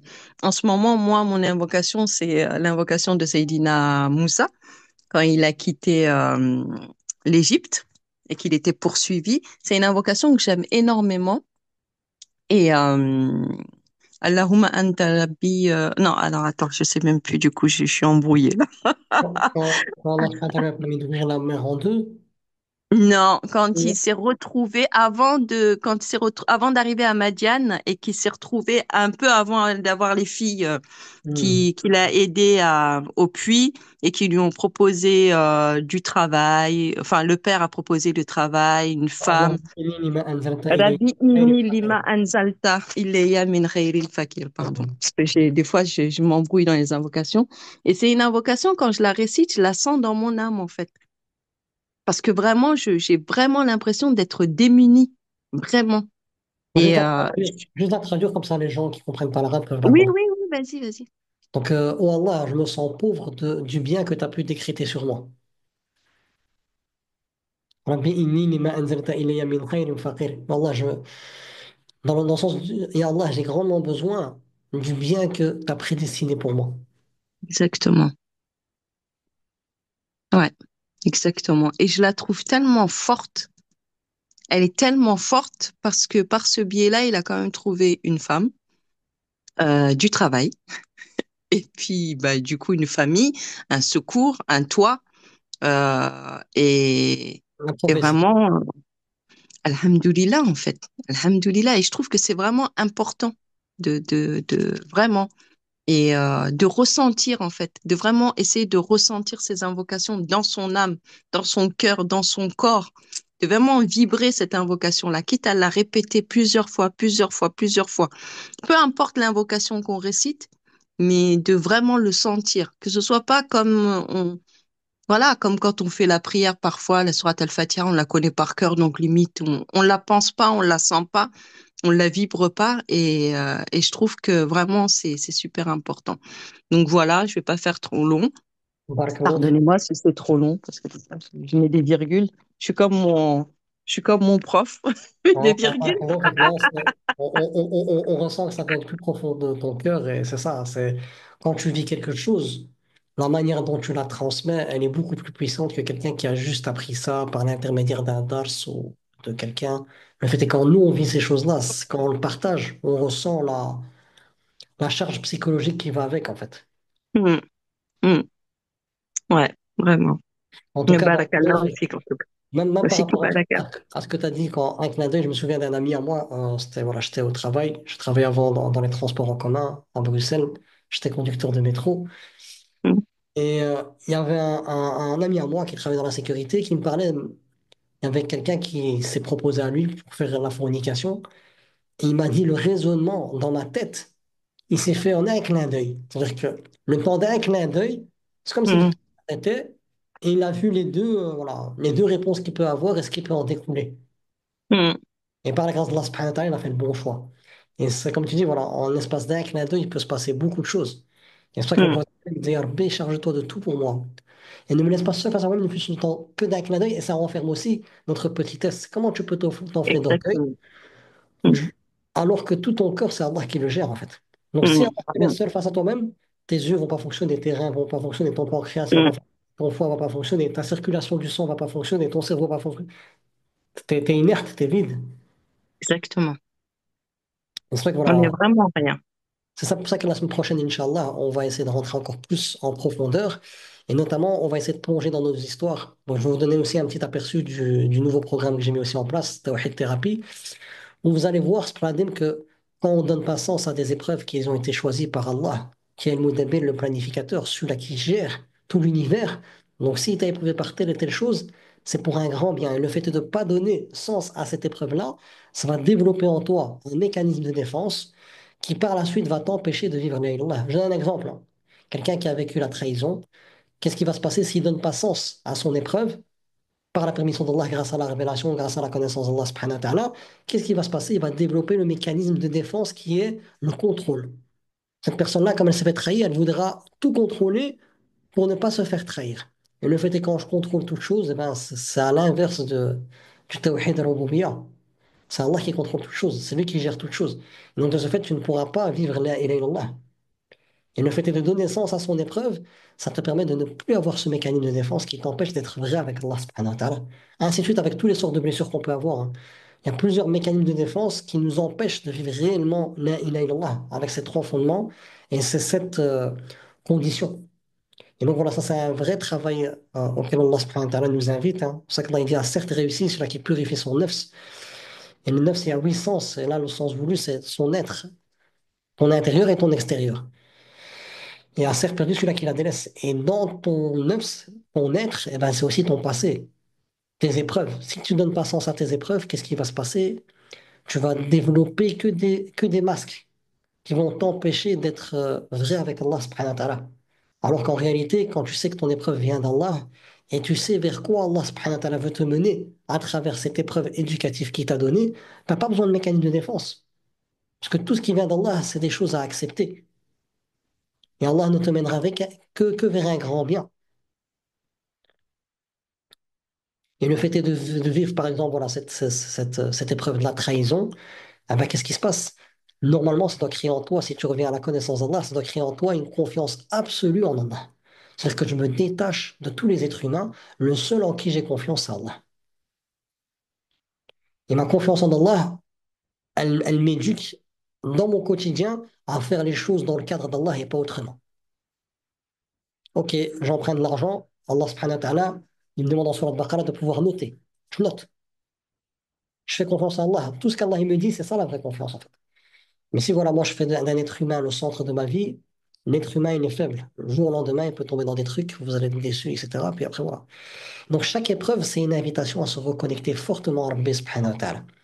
Mais si je fais pas ça, malheureusement, qu'est-ce qui va se passer? C'est que je vais développer tous ces mécanismes-là qui vont parfois refaire surface à des moments où je vais rien comprendre. Quelqu'un va parler ou bien il va se passer quelque chose, je vais me sentir mal tout seul et dire je sais pas ce que j'ai en fait. Qu'est-ce que je sais pas ce que j'ai. Il y a un truc qui s'est réveillé en moi. Ben, c'est des choses, moi, qui me sont arrivées, donc je vous parle, parce que, voilà, même dans ce programme-là, j'ai commencé d'abord par moi, c'est pour ça que je prends un peu de temps pour ce programme-là, mais je commence par moi, et tous mes mécanismes de défense, elles me disent oui. Parfois, il y a des choses qui se réveillent, mais est-ce que réellement, dans telle et telle épreuve, alhamdoulilah, j'ai pu donner sens, et j'ai pu voir tout le khir qu'Allah m'a accordé. Mais telle et telle épreuve, j'ai encore un peu de mal. Et je détecte que j'ai tel et tel mécanisme de défense, mais j'ai pas besoin de faire ça. J'ai pas besoin d'avoir ce mécanisme de défense de l'humour, parfois pour fuir ou pour masquer le déni, etc. Non. À moi de creuser dans les preuves qu'Allah il m'a accordées dans le passé pour voir, voilà, qu'est-ce qu'il attend réellement de moi. Parce que cette épreuve-là, elle émane du sage à l'absolu. Et on va traiter cela la semaine prochaine avec les trois noms avec lesquels Allah subhanahu wa ta'ala gère notre histoire. Ces trois noms qui sont repris dans Surat Yusuf alayhi salam, avec lesquels Allah clôture l'histoire de Yusuf alayhi salam pour montrer ses plans divins. Et dans cette sourate, Allah il dit Wallahu ghalibun ala amrihi, walakinna akthara an-nasi la ya'lamun. Allah, c'est lui le maître de ses commandements, dans son commandement, mais la plupart des gens ne savent pas. Et pour comprendre ce verset-là, Allah il nous invite à revenir, à aller vers la fin de la sourate où Allah, quand il clôture l'histoire de Yusuf, il mentionne trois de ces noms-là. Et on va plonger avec ces trois noms-là dans nos histoires. Et vous allez voir, bifadillah, voilà, il y a des choses intéressantes à en tirer. Et c'est ça la vraie thérapie. La thérapie, elle passe par Ash-Shafi. Ash-Shafi, c'est Allah. Et elle passe par ses noms et ses attributs. La procédure pour guérir, c'est de renforcer sa connaissance d'Allah subhanahu wa ta'ala. Et le renforcement de sa connaissance d'Allah subhanahu wa ta'ala nous pousse à respecter le cadre qui nous a instauré pour avoir accès à cette guérison. Alors, donc voilà, je sais pas s'il y a quelqu'un d'autre qui veut rebondir. Euh, et après, voilà, il y a quelques questions, je les dirai. Rachida, je t'en prie. Salam alaikum. Alaykoum salam, comment ça va Rachida? Tout va bien? Ça va, alhamdoulilah, et toi? Alhamdulillah. Alhamdulillah, les enfants, ça va? Ça va, alhamdoulilah, tout va bien. Alhamdulillah, je t'en prie, ma soeur. Je voulais déjà remercier Diary pour son témoignage qui était très touchant et très impactant. Et ça m'a vraiment ému tout ce qu'elle a dit. Et pour en revenir à ce que tu disais ce soir, en fait, moi j'ai perdu mon oncle Erhamo mardi. Ouais. Et en fait, le temps. En fait, on discutait avec mes frères et sœurs et on se disait, on a tous un début, on a tous une fin. Et entre les deux, le temps, il passe à une vitesse incroyable. C'est ce que tu disais tout à l'heure, le clignement de l'œil. Et on était en train de se rappeler les souvenirs et on se rappelait quand on était nous-mêmes enfants, où il y avait mon oncle Erhamo, il y avait mon père Erhamo. Nous, on était enfants et aujourd'hui, on est parents et on a des enfants. Et ça passe tellement vite, tellement, tellement vite. Et on se perd dans cette dounia parce qu'on a l'impression que c'est une roue qui tourne en fait. Et si on ne prend pas le temps, c'est ce qu'on disait, si on en discutait, on se disait si on ne prend pas le temps de faire ce qui doit être fait entre... En fait, c'est le milieu, la naissance et ta mort. Et au milieu, c'est ça en fait. C'est ta vie, qu'est-ce que tu en fais, comment tu la gères, qu'est-ce que tu fais pendant ce laps de temps que tu as sur Terre. Et quand on voit le film, on se rappelait des histoires avec mes parents, les Hmoum, quand mon oncle il venait à la maison, et on avait l'impression que c'était si proche il y a 10 ans, il y a 20 ans, quand on était petit, et si loin à la fois. Et en fait, le temps était élastique parce que dans notre tête, il nous reste des souvenirs. Les souvenirs, ils n'ont pas de temps, en fait. On va se rappeler d'une chose, pour nous, c'est comme si c'était hier. Pourtant, il y a 20 ans, il y a 30 ans. Et à la fin, il reste que ce qu'on a fait, en fait. Et ça, j'allais dire à chaque fois que le mort ferme les yeux, le vivant les ouvre de nouveau. Parce qu'en fait, on est face à cette réalité qu'on a tendance à oublier. Tout a une fin. Tout a une fin et qu'est-ce qu'on fait? Pourquoi on est là? Comment on doit faire les choses? On oublie. On est des humains et on essaie du mieux qu'on peut que le jour suivant soit meilleur que le jour précédent dans notre comportement. Mais on est, pour moi, c'est ce que je me dis, mais on n'est pas parfait. Et parfois, c'est pas facile. Mais ce qui est important, en fait, c'est de se dire que le temps passe très vite. Et c'est pour ça qu'en fait, c'est bien de s'arrêter. Je ne sais plus si c'est toi qui disais, euh, quand on s'arrête pour prier, en fait, on a, à l'heure, on a cette notion du temps qui passe et ça l'arrête. Alors que fut un temps, quand je récupérais mes prières le soir, en fait, j'ai pas cette notion. Alors que là, en fait, à chaque fois que je m'efforce de prier à l'heure, le temps, il s'arrête. Et ma journée, en fait, elle est plus longue que d'habitude. Alors que d'habitude, ça va vite, vite, vite. Et ben là, je m'arrête. Ça y est, c'est l'heure. Là, je m'arrête, c'est l'heure. Et c'est comme si ma journée, elle était découpée. Et j'ai cette image que parfois, en fait, malgré ce tourbillon de la vie, et ben, j'arrive à faire des pauses. Et en fait, la pause, elle nous permet, quoi, moi en tout cas, elle me permet de me remettre en question et pas oublier. Et là, en fait, on a tendance à dire, ah ben j'ai ça à faire, j'ai pas le temps, j'ai ça, j'ai ça, j'ai ça. Et en fait, j'essaie de plus en plus de m'éduquer pour m'arrêter dans le temps. Et en fait, je me rends compte que ça me fait beaucoup de bien. Parce que je me trouvais des prétextes au début. Ah ben là, je suis au boulot, je peux pas, comment je vais faire? Et puis à la fin, j'ai fini par demander une pièce pour pouvoir le prier. Et puis il s'avère que c'est moi qui me faisais des films et qui m'ont donné une pièce sans aucun problème. Mais je me disais, ah, qu'est-ce qu'ils vont penser? Qu'est-ce que ça? Et à la fin, je me suis dit, tu le fais pourquoi? Tu le fais parce que t'es, tu dois de remercier Rabbi de ce que tu as, etc. Donc vas-y, fais-le. Et en fait, on m'a donné un endroit pour prier. Mais le fait de le faire en temps et en heure, j'ai remarqué que j'ai moins en fait cette sensation du temps qui file. Je ne sais pas si j'arrive à exprimer ce que Oh, je je comprends veux dire, bien.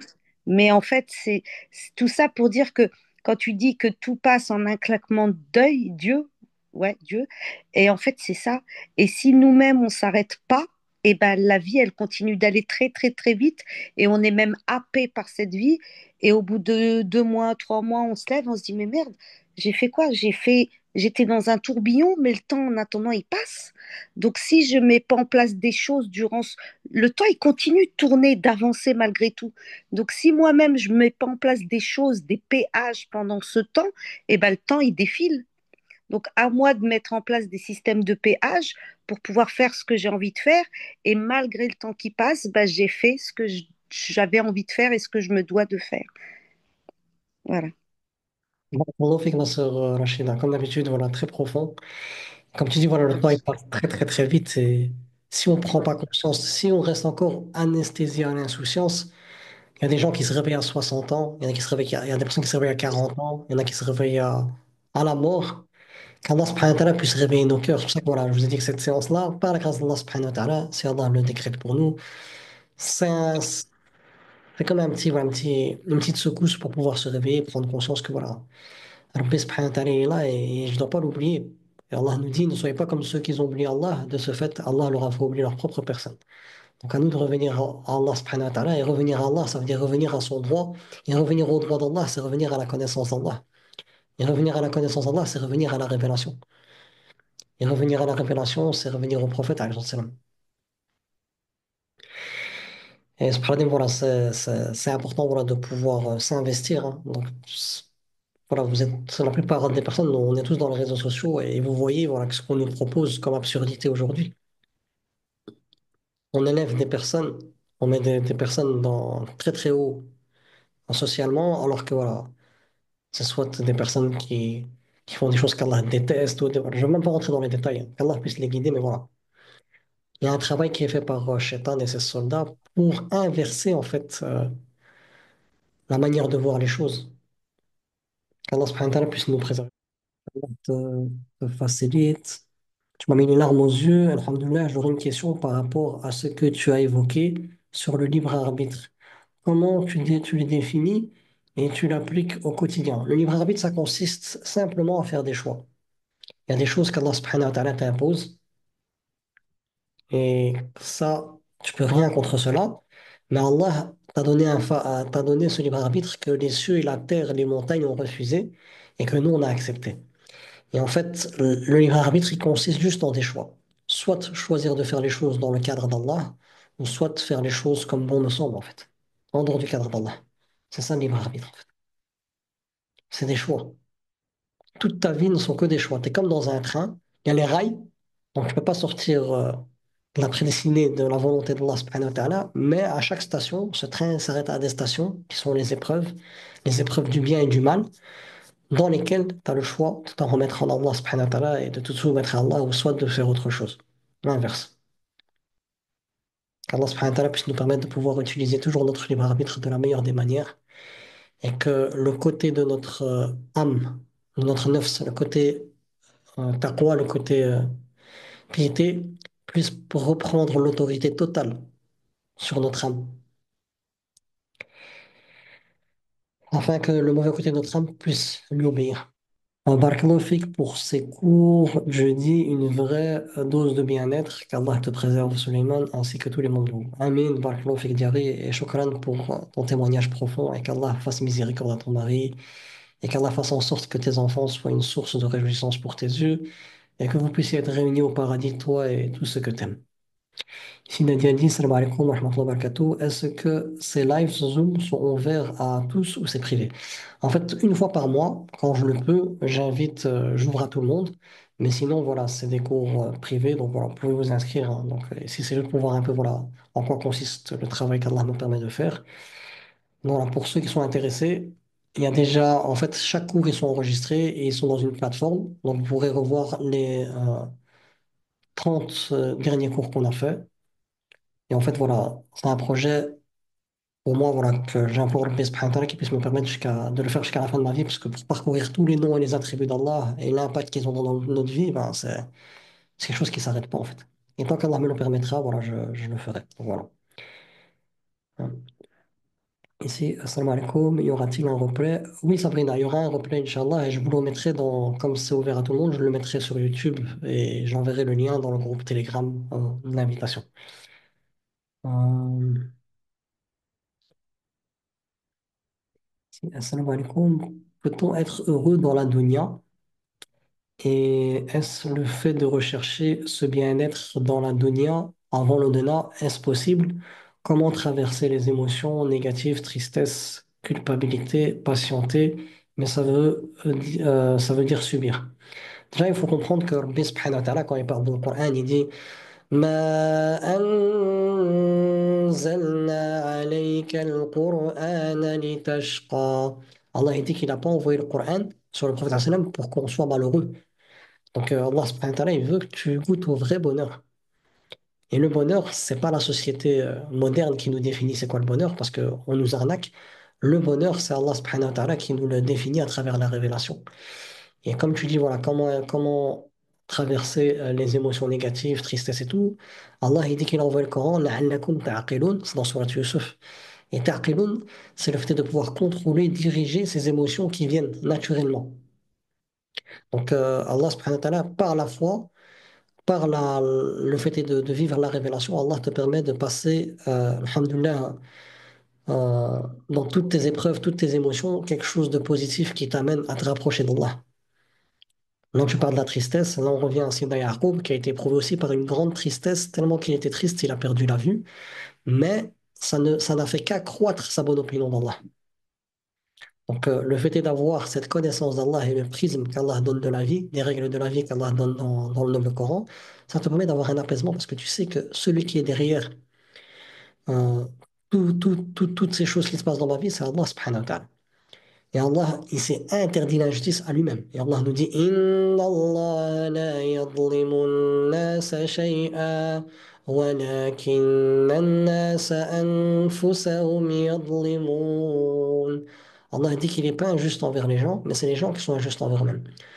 Donc, si tu vois des bonnes choses qui se passent, alhamdoulilah, c'est par la grâce d'Allah subhanahu wa ta'ala. Et si tu vois qu'il y a des choses mauvaises qui se passent, si tu es dans le cadre d'Allah, eh ben, en réalité, c'est des bonnes choses qui se passent, mais à toi de patienter pour voir le bien qui se découlera de tout ça. Mais si c'est toi qui as provoqué cette épreuve en désobéissant à Allah, là, c'est une invitation à revenir vers lui, à te repentir, à demander pardon et à essayer de réparer ta faute en te repentant à lui et en revenant à son cadre pour être préservé. Et donc, ce paradigme, là, quand tu dis patienter, mais ça veut dire subir.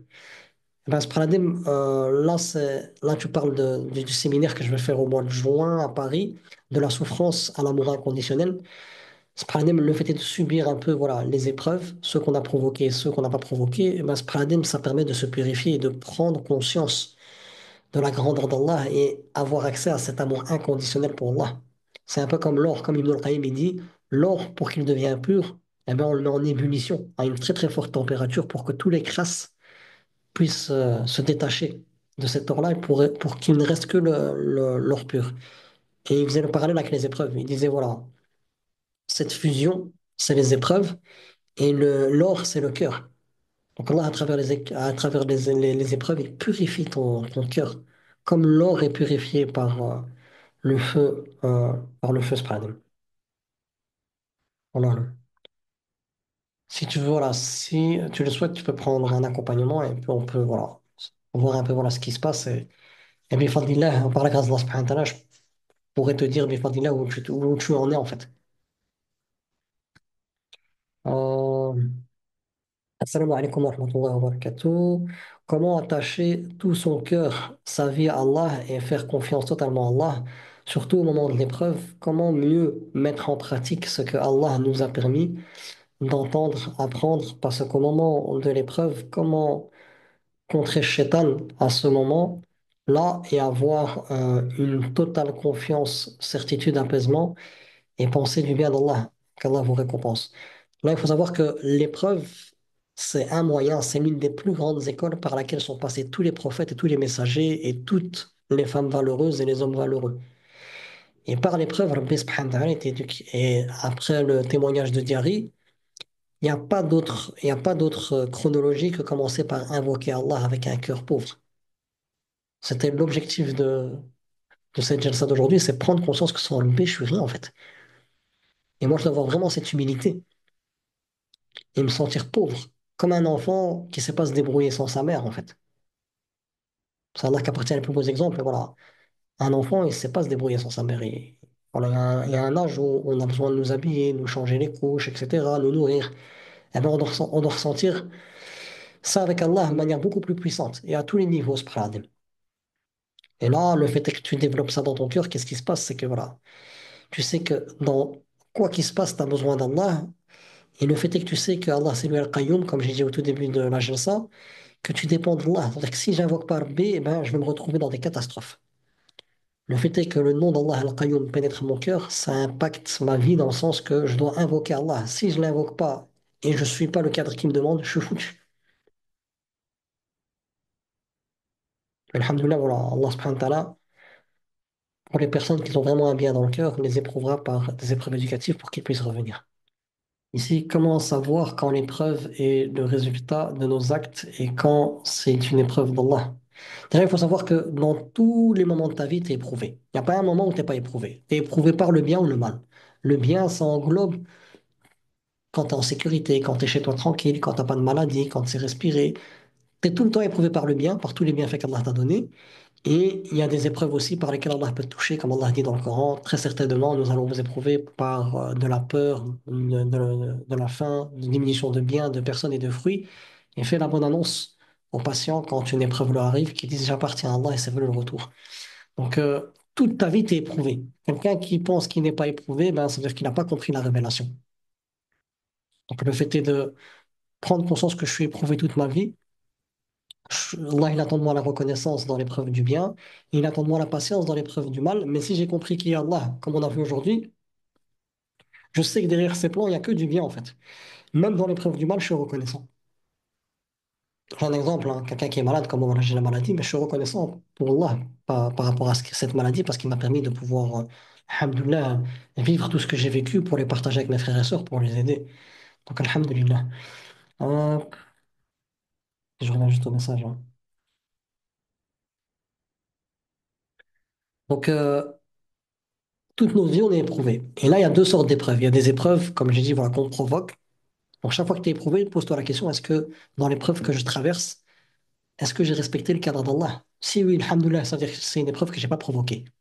Donc, à moi de m'attendre à des grands bienfaits d'Allah subhanahu wa ta'ala. Mais si je vois qu'en réalité, c'est moi qui n'ai pas respecté le cadre d'Allah, c'est pour ça que je me retrouve dans cette épreuve-là, là, je sais que je suis dans une épreuve éducative, et ce qu'Allah attend de moi, c'est que je me réforme, que je demande pardon à Allah subhanahu wa ta'ala, que je prends conscience de mon erreur, et que et que je recommence plus, en fait. Et chaque fois que je tombe dans cette épreuve-là, dans cette erreur-là, je me repens à chaque fois. J'espère que c'est clair. Euh, Faites des doigts pour mon fils de 13 ans a été incarcéré suite à une bagarre en réunion. Demain, il passe devant la juge d'instruction.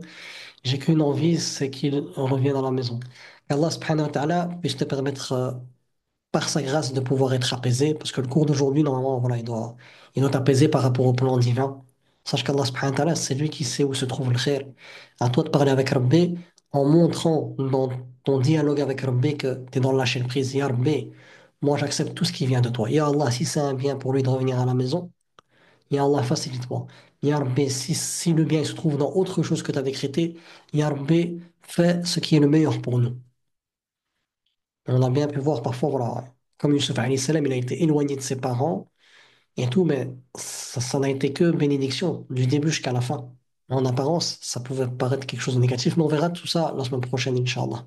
Donc Allah subhanahu wa ta'ala puisse te permettre de grandir de cette épreuve-là spirituellement et de pouvoir être dans le lâcher prise, dans le sens de tout remettre en Allah en l'implorant et en prenant le chemin des causes qui te permet de faire, prendre un avocat, etc., etc. Mais de savoir que le résultat n'est qu'entre ses mains à lui et le résultat qu'Allah veut, c'est le meilleur pour toi. Et qu'Allah subhanahu wa ta'ala puisse permettre à ton enfant de pouvoir, par la grâce d'Allah subhanahu wa ta'ala, de faire de cette épreuve, créer un lien fort avec Allah subhanahu wa ta'ala. C'est pas facile. Hop. Alors, j'ai pu répondre. Alexandro, je t'en prie, mon frère. Assalamu alaikum, Oustad Suleiman, comment vas-tu? Alaykoum salam wa rahmatullahi wa barakatuh. Tout va bien et toi, comment ça va? Alhamdulillah, un grand salam à tout le monde, Inch'Allah. Moi, je voulais te demander un plaisir, est-ce qu'on peut avoir une consultation, si c'est possible? Il n'y a pas de souci. Après, tu m'envoies un message. Inch'Allah, on la planifie. Inch'Allah. Inch'Allah. Et si je peux faire un petit témoignage, Je t'en prie. si t'as le Avec- temps, hein, Inch'Allah, si t'as le temps, Inch'Allah. Non, j'aime toi avec plaisir. La vérité, ça m'a fait beaucoup de bien ce cours-là. C'est pour ça que je veux te demander, Inch'Allah, euh, une petite consultation pour en voir avec les épreuves et tout ça. Et parce que tu sais, quand je pense euh,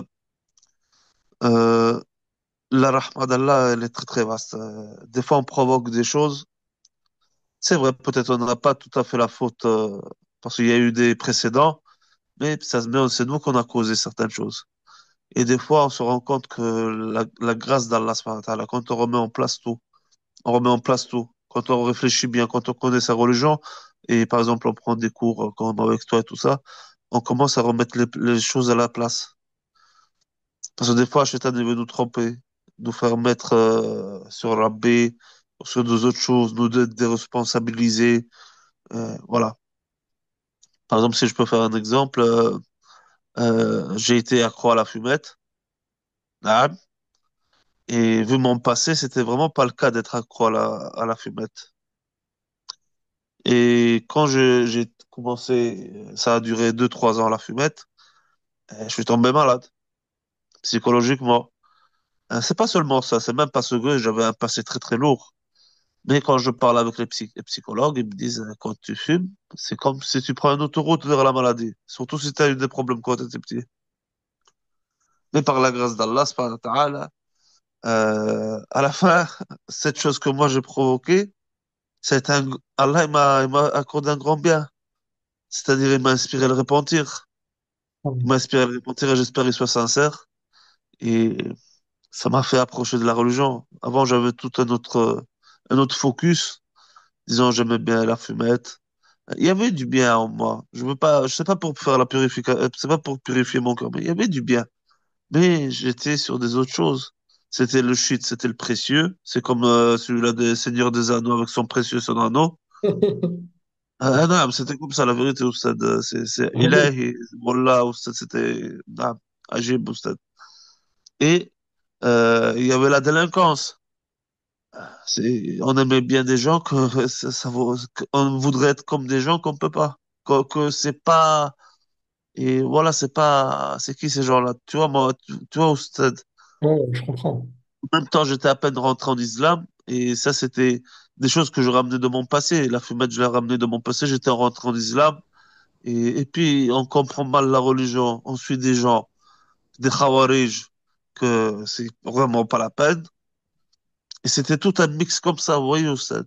Et là cette maladie, elle est venue, cette maladie, et ça a bouleversé tout, Oustad. Ça a bouleversé tout. Ça a fait comme, c'est comme si euh, on fait reset.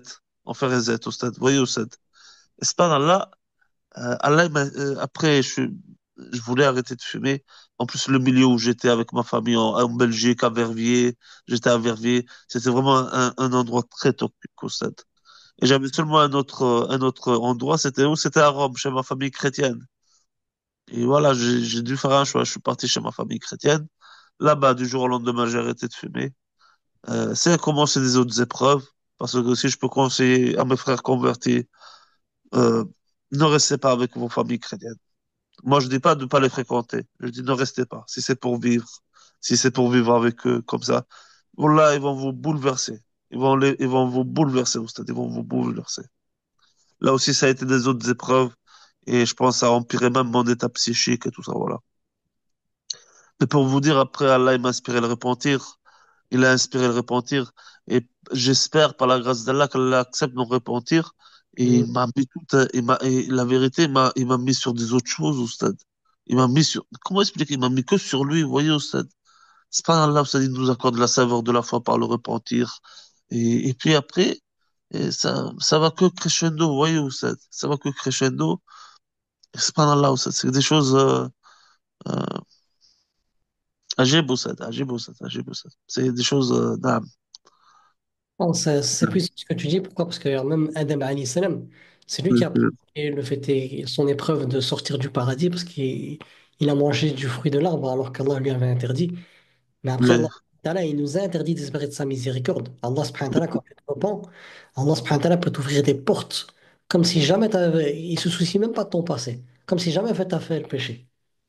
Subhanallah, ça. Yunus alayhi salam, il a quitté Ouais, c'est sans demander à Allah subhanahu wa ta'ala, parce qu'il pensait que voilà, comme son peuple l'a pas écouté, eh ben, il pensait que voilà, il pouvait partir, et puis il est parti sans demander à Allah subhanahu wa ta'ala, il a provoqué l'épreuve. Allah subhanahu wa ta'ala a fait en sorte que la baleine, elle l'avale. Mais après, Allah subhanahu wa ta'ala, il l'a invité dans cette prédisposition intérieure qu'il avait des paroles qui résonnent dans le Coran jusqu'à la fin des temps. Quand il a dit La Subhanallah. ilaha illa subhanak, subhanaka inni kuntu minadh dhalimin. C'est des paroles voilà, par lesquelles même nous, quand on invoque, Allah nous accorde la délivrance. On reprend aussi Moussa alayhi salam. C'est lui qui a souhaité qu'il soit banni de l'Égypte quand il n'a pas fait exprès. Il voulait séparer entre deux personnes. Et il a donné un coup de poing pour séparer. Puis le soldat de Pharaon, il est mort. Il a fui. Donc il a provoqué, mais après, Allah subhanahu wa ta'ala, et même Allah dit dans le Coran que directement il a demandé pardon, et Allah il dit Fara fara lah. Allah lui a pardonné directement. Parce qu'au fond de son cœur, c'est pas, il ne faisait pas par ouais, je suis content de désobéir à Allah. Non, non, c'est quelque chose qui est venu, j'ai pas fait exprès, tu vois. Il avait son intention, elle était autre. Puis Allah subhanahu wa ta'ala fait en sorte qu'il se retrouve à Médiane, et qu'il se marie, etc., la prophétie. Donc, subhanahu wa ta'ala, voilà. Il y a des épreuves qu'on provoque, mais Allah, il est tellement miséricordieux que lorsqu'on se repent sincèrement, Allah, il est capable de transformer même ce péché du passé que tu as provoqué en bonne action. Donc, comment je peux désespérer de ce Seigneur-là, en fait? Subhanallah. Et c'est ça, en fait, c'est ça, c'est ces éléments-là sur lesquels moi je travaille pour le nouveau programme qui te poussent à être vraiment dans un amour inconditionnel. Quand, tu- quand ce que je dis là, il pénètre ton cœur, un amour pour Allah qui se déclenche dans ton cœur, qui est aussi puissant que les plus grosses tornades, en fait. Bien Tellement sûr, c'est c'est beau, en fait, comment Allah il prend soin de toi, au point que parfois toi-même tu désespères de toi. Si tu penses juste à ton passé, tu dis en vérité, voilà, t'es un bon à rien, en fait, regarde ce que t'as fait et tout. Et Allah, il t'interdit de désespérer de sa miséricorde. Et il te dit, Allah, il nous dit même que voilà, là où ben, dans le sens où, si tu repenses sincèrement, Allah, il va même pas se soucier de ce que tu as fait dans le passé. Subhanallah. Et Alors que là, l'être c'est pour ça humain, que je voulais même, l'être même- humain, c'est le premier à sniper. Oui, j'ai des dossiers sur toi de 1400, de 1000, Mhm. les années bissextiles, il va- alors qu'Allah subhanahu wa ta'ala, Mhm. il te pardonne, il t'efface et il te transforme même en hasanat. Comment ne pas Mhm. avoir un amour inconditionnel pour Allah subhanahu wa ta'ala? Là, c'est trop beau. Subhanallah.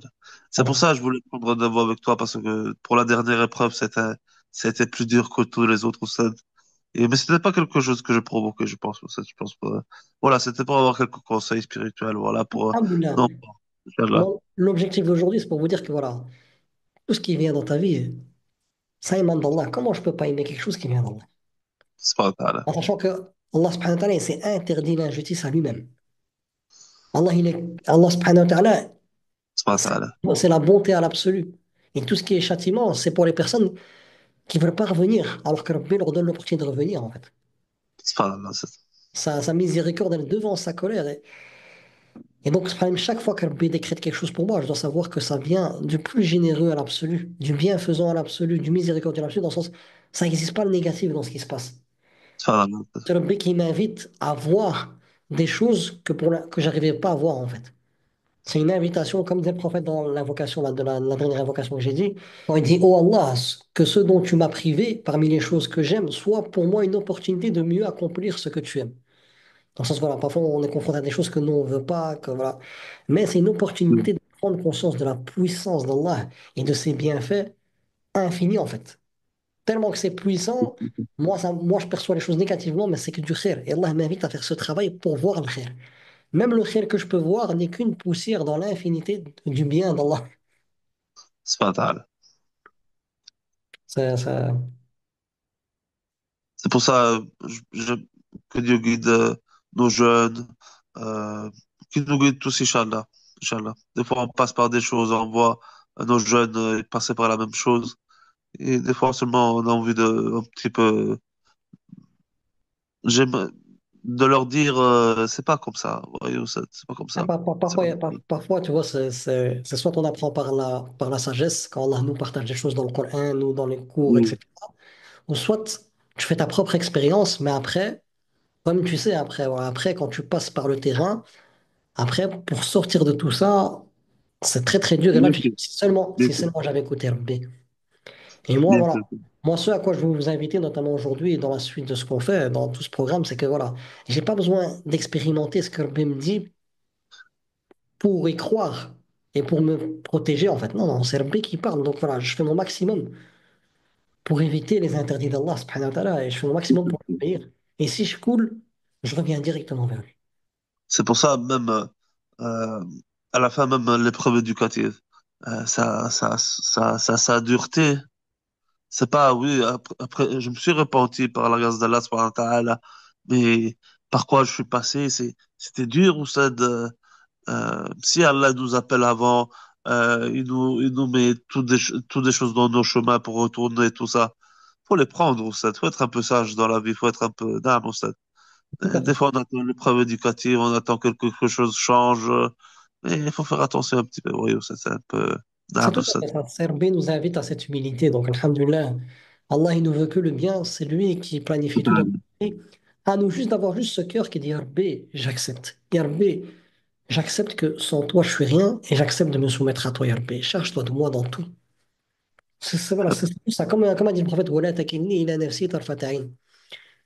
Ya Rabbi, charge-toi de tout ce charge-toi de toutes mes affaires et ne me laisse pas seul face à moi-même, ne fût-ce que le temps d'un clin d'œil. Si tu comprends juste ça avec ton cœur, tu as des portes inimaginables qui vont s'ouvrir à toi. Pas des petites portes, hein, des portes où tu peux même pas déterminer la hauteur. Des portes de lumière qui vont s'ouvrir dans ta vie, de rahma, de miséricorde, de khair. Allah alam. En tout cas, barakallahu fik, mon frère Alexandre, qu'Allah te complète. J'espère que vous me donnez un rendez-vous, Inch'Allah, Oustad. Barakallahu Pas fik, de Oustad. souci. Après le cours, Inch'Allah, je Voilà. t'envoie un Inch'Allah. Allah Jazakallah yahfazek, mon khair, frère, je salam. t'aime en Allah et ça m'a fait plaisir de t'entendre aujourd'hui. Moi aussi, ça me fait plaisir, Oustad. Salam, Oustad. Ahbek, barakallahu fik. Donc ici, on me demande juste pour l'inscription. En fait, sur le groupe Telegram où il y avait le lien, là, je vais vous envoyer le lien d'inscription et vous êtes les bienvenus. Bifadlillah. Ainsi qu'Allah apaise les cœurs de nos frères et sœurs éprouvés à travers le monde. Vraiment, qu'Allah nous guide vers ce chemin qui nous mène au meilleur ici-bas et dans l'au-delà. Donc voilà, mes chers frères et sœurs, subhanallah wa bihamdik, gloire et pureté à toi, Allah, tu es exempté de tout défaut. Ashhadu an la ilaha illa ant, nous attestons que tu es le seul et unique digne d'être adoré. Astaghfiruka, on te demande pardon pour nos péchés, pour nos manquements dans l'adoration et pour le fait qu'on ne sera jamais te remercier à ta juste valeur ou à tout brûler qui on se repent en toi. Oh Allah, accorde-nous une belle part dans cette vie d'ici-bas et une belle part dans l'au-delà et préserve-nous du châtiment de l'enfer. Oh Allah, ne nous couvre pas de honte, d'ignominie le jour de la résurrection, le jour où ni nos biens, ou ni nos enfants ne nous seront d'aucun secours, sauf la personne qui viendra avec un cœur saint, un cœur qui a concrétisé la ilaha illallah, ce travail qu'on est en train de faire, par ta grâce, ya Allah. Oh Allah, ne dévie pas nos cœurs après nous avoir guidés et accorde-nous ta miséricorde, car c'est toi, El-Wahhab, celui qui donne des choses qui dépassent l'entendement et qui sont impossibles, humainement parlant, physiquement parlant, techniquement parlant, d'avoir que par ta permission. Permets-nous, Ya Rabbi, de pouvoir être toujours connectés à toi. Et Ya Allah, fais de nos familles, de nos épouses et des époux de nos sœurs, et de nos enfants la réjouissance des yeux. Waj'alna lil-muttaqina imama, et fais en sorte qu'on soit des modèles pour les pieux, Ya Allah. Ya Allah, toute personne qui désire quelque chose qu'elle aime et qu'elle pourra l'utiliser dans ton obéissance, Ya Allah, accorde-leur. Et Ya Allah, si toutes les choses qu'on désire euh, qui nous causeront préjudice, que si tu nous accordes, nous causeront préjudice, Ya Allah, prive-nous de ces choses-là et permets-nous d'avoir encore plus d'amour pour toi et accorde-nous le bien là où il se trouve pour nous et rends-nous satisfaits, Ya Allah. Et Ya Allah, permets-nous de pouvoir vivre en respectant ton droit qui est La ilaha illallah et de mourir en faisant la shahada, en disant La ilaha illallah, Muhammad Rasulullah, et d'être ressuscité en disant La ilaha illallah, Muhammad Rasulullah, et permets-nous d'être parmi ceux que les anges vont dire Udkhuluha bisalam. Entrez en paix. Et Allah permet-nous d'être parmi ces gens-là qui rentreront au paradis, ceux qui n'auront pas peur, ni faim, ni soif, ceux que tu vas combler de tes bienfaits, ceux à qui tu dis كلوا واشربوا هنيئا بما أسلفتم في الأيام الخالية. Mangez, buvez, euh, mangez, buvez et profitez pour tout ce que vous avez subi dans votre passé, tout ce que vous avez surmonté comme épreuve, patientez. Donc voilà, je vous aime pour Allah et je vous dis à bientôt, Inch'Allah.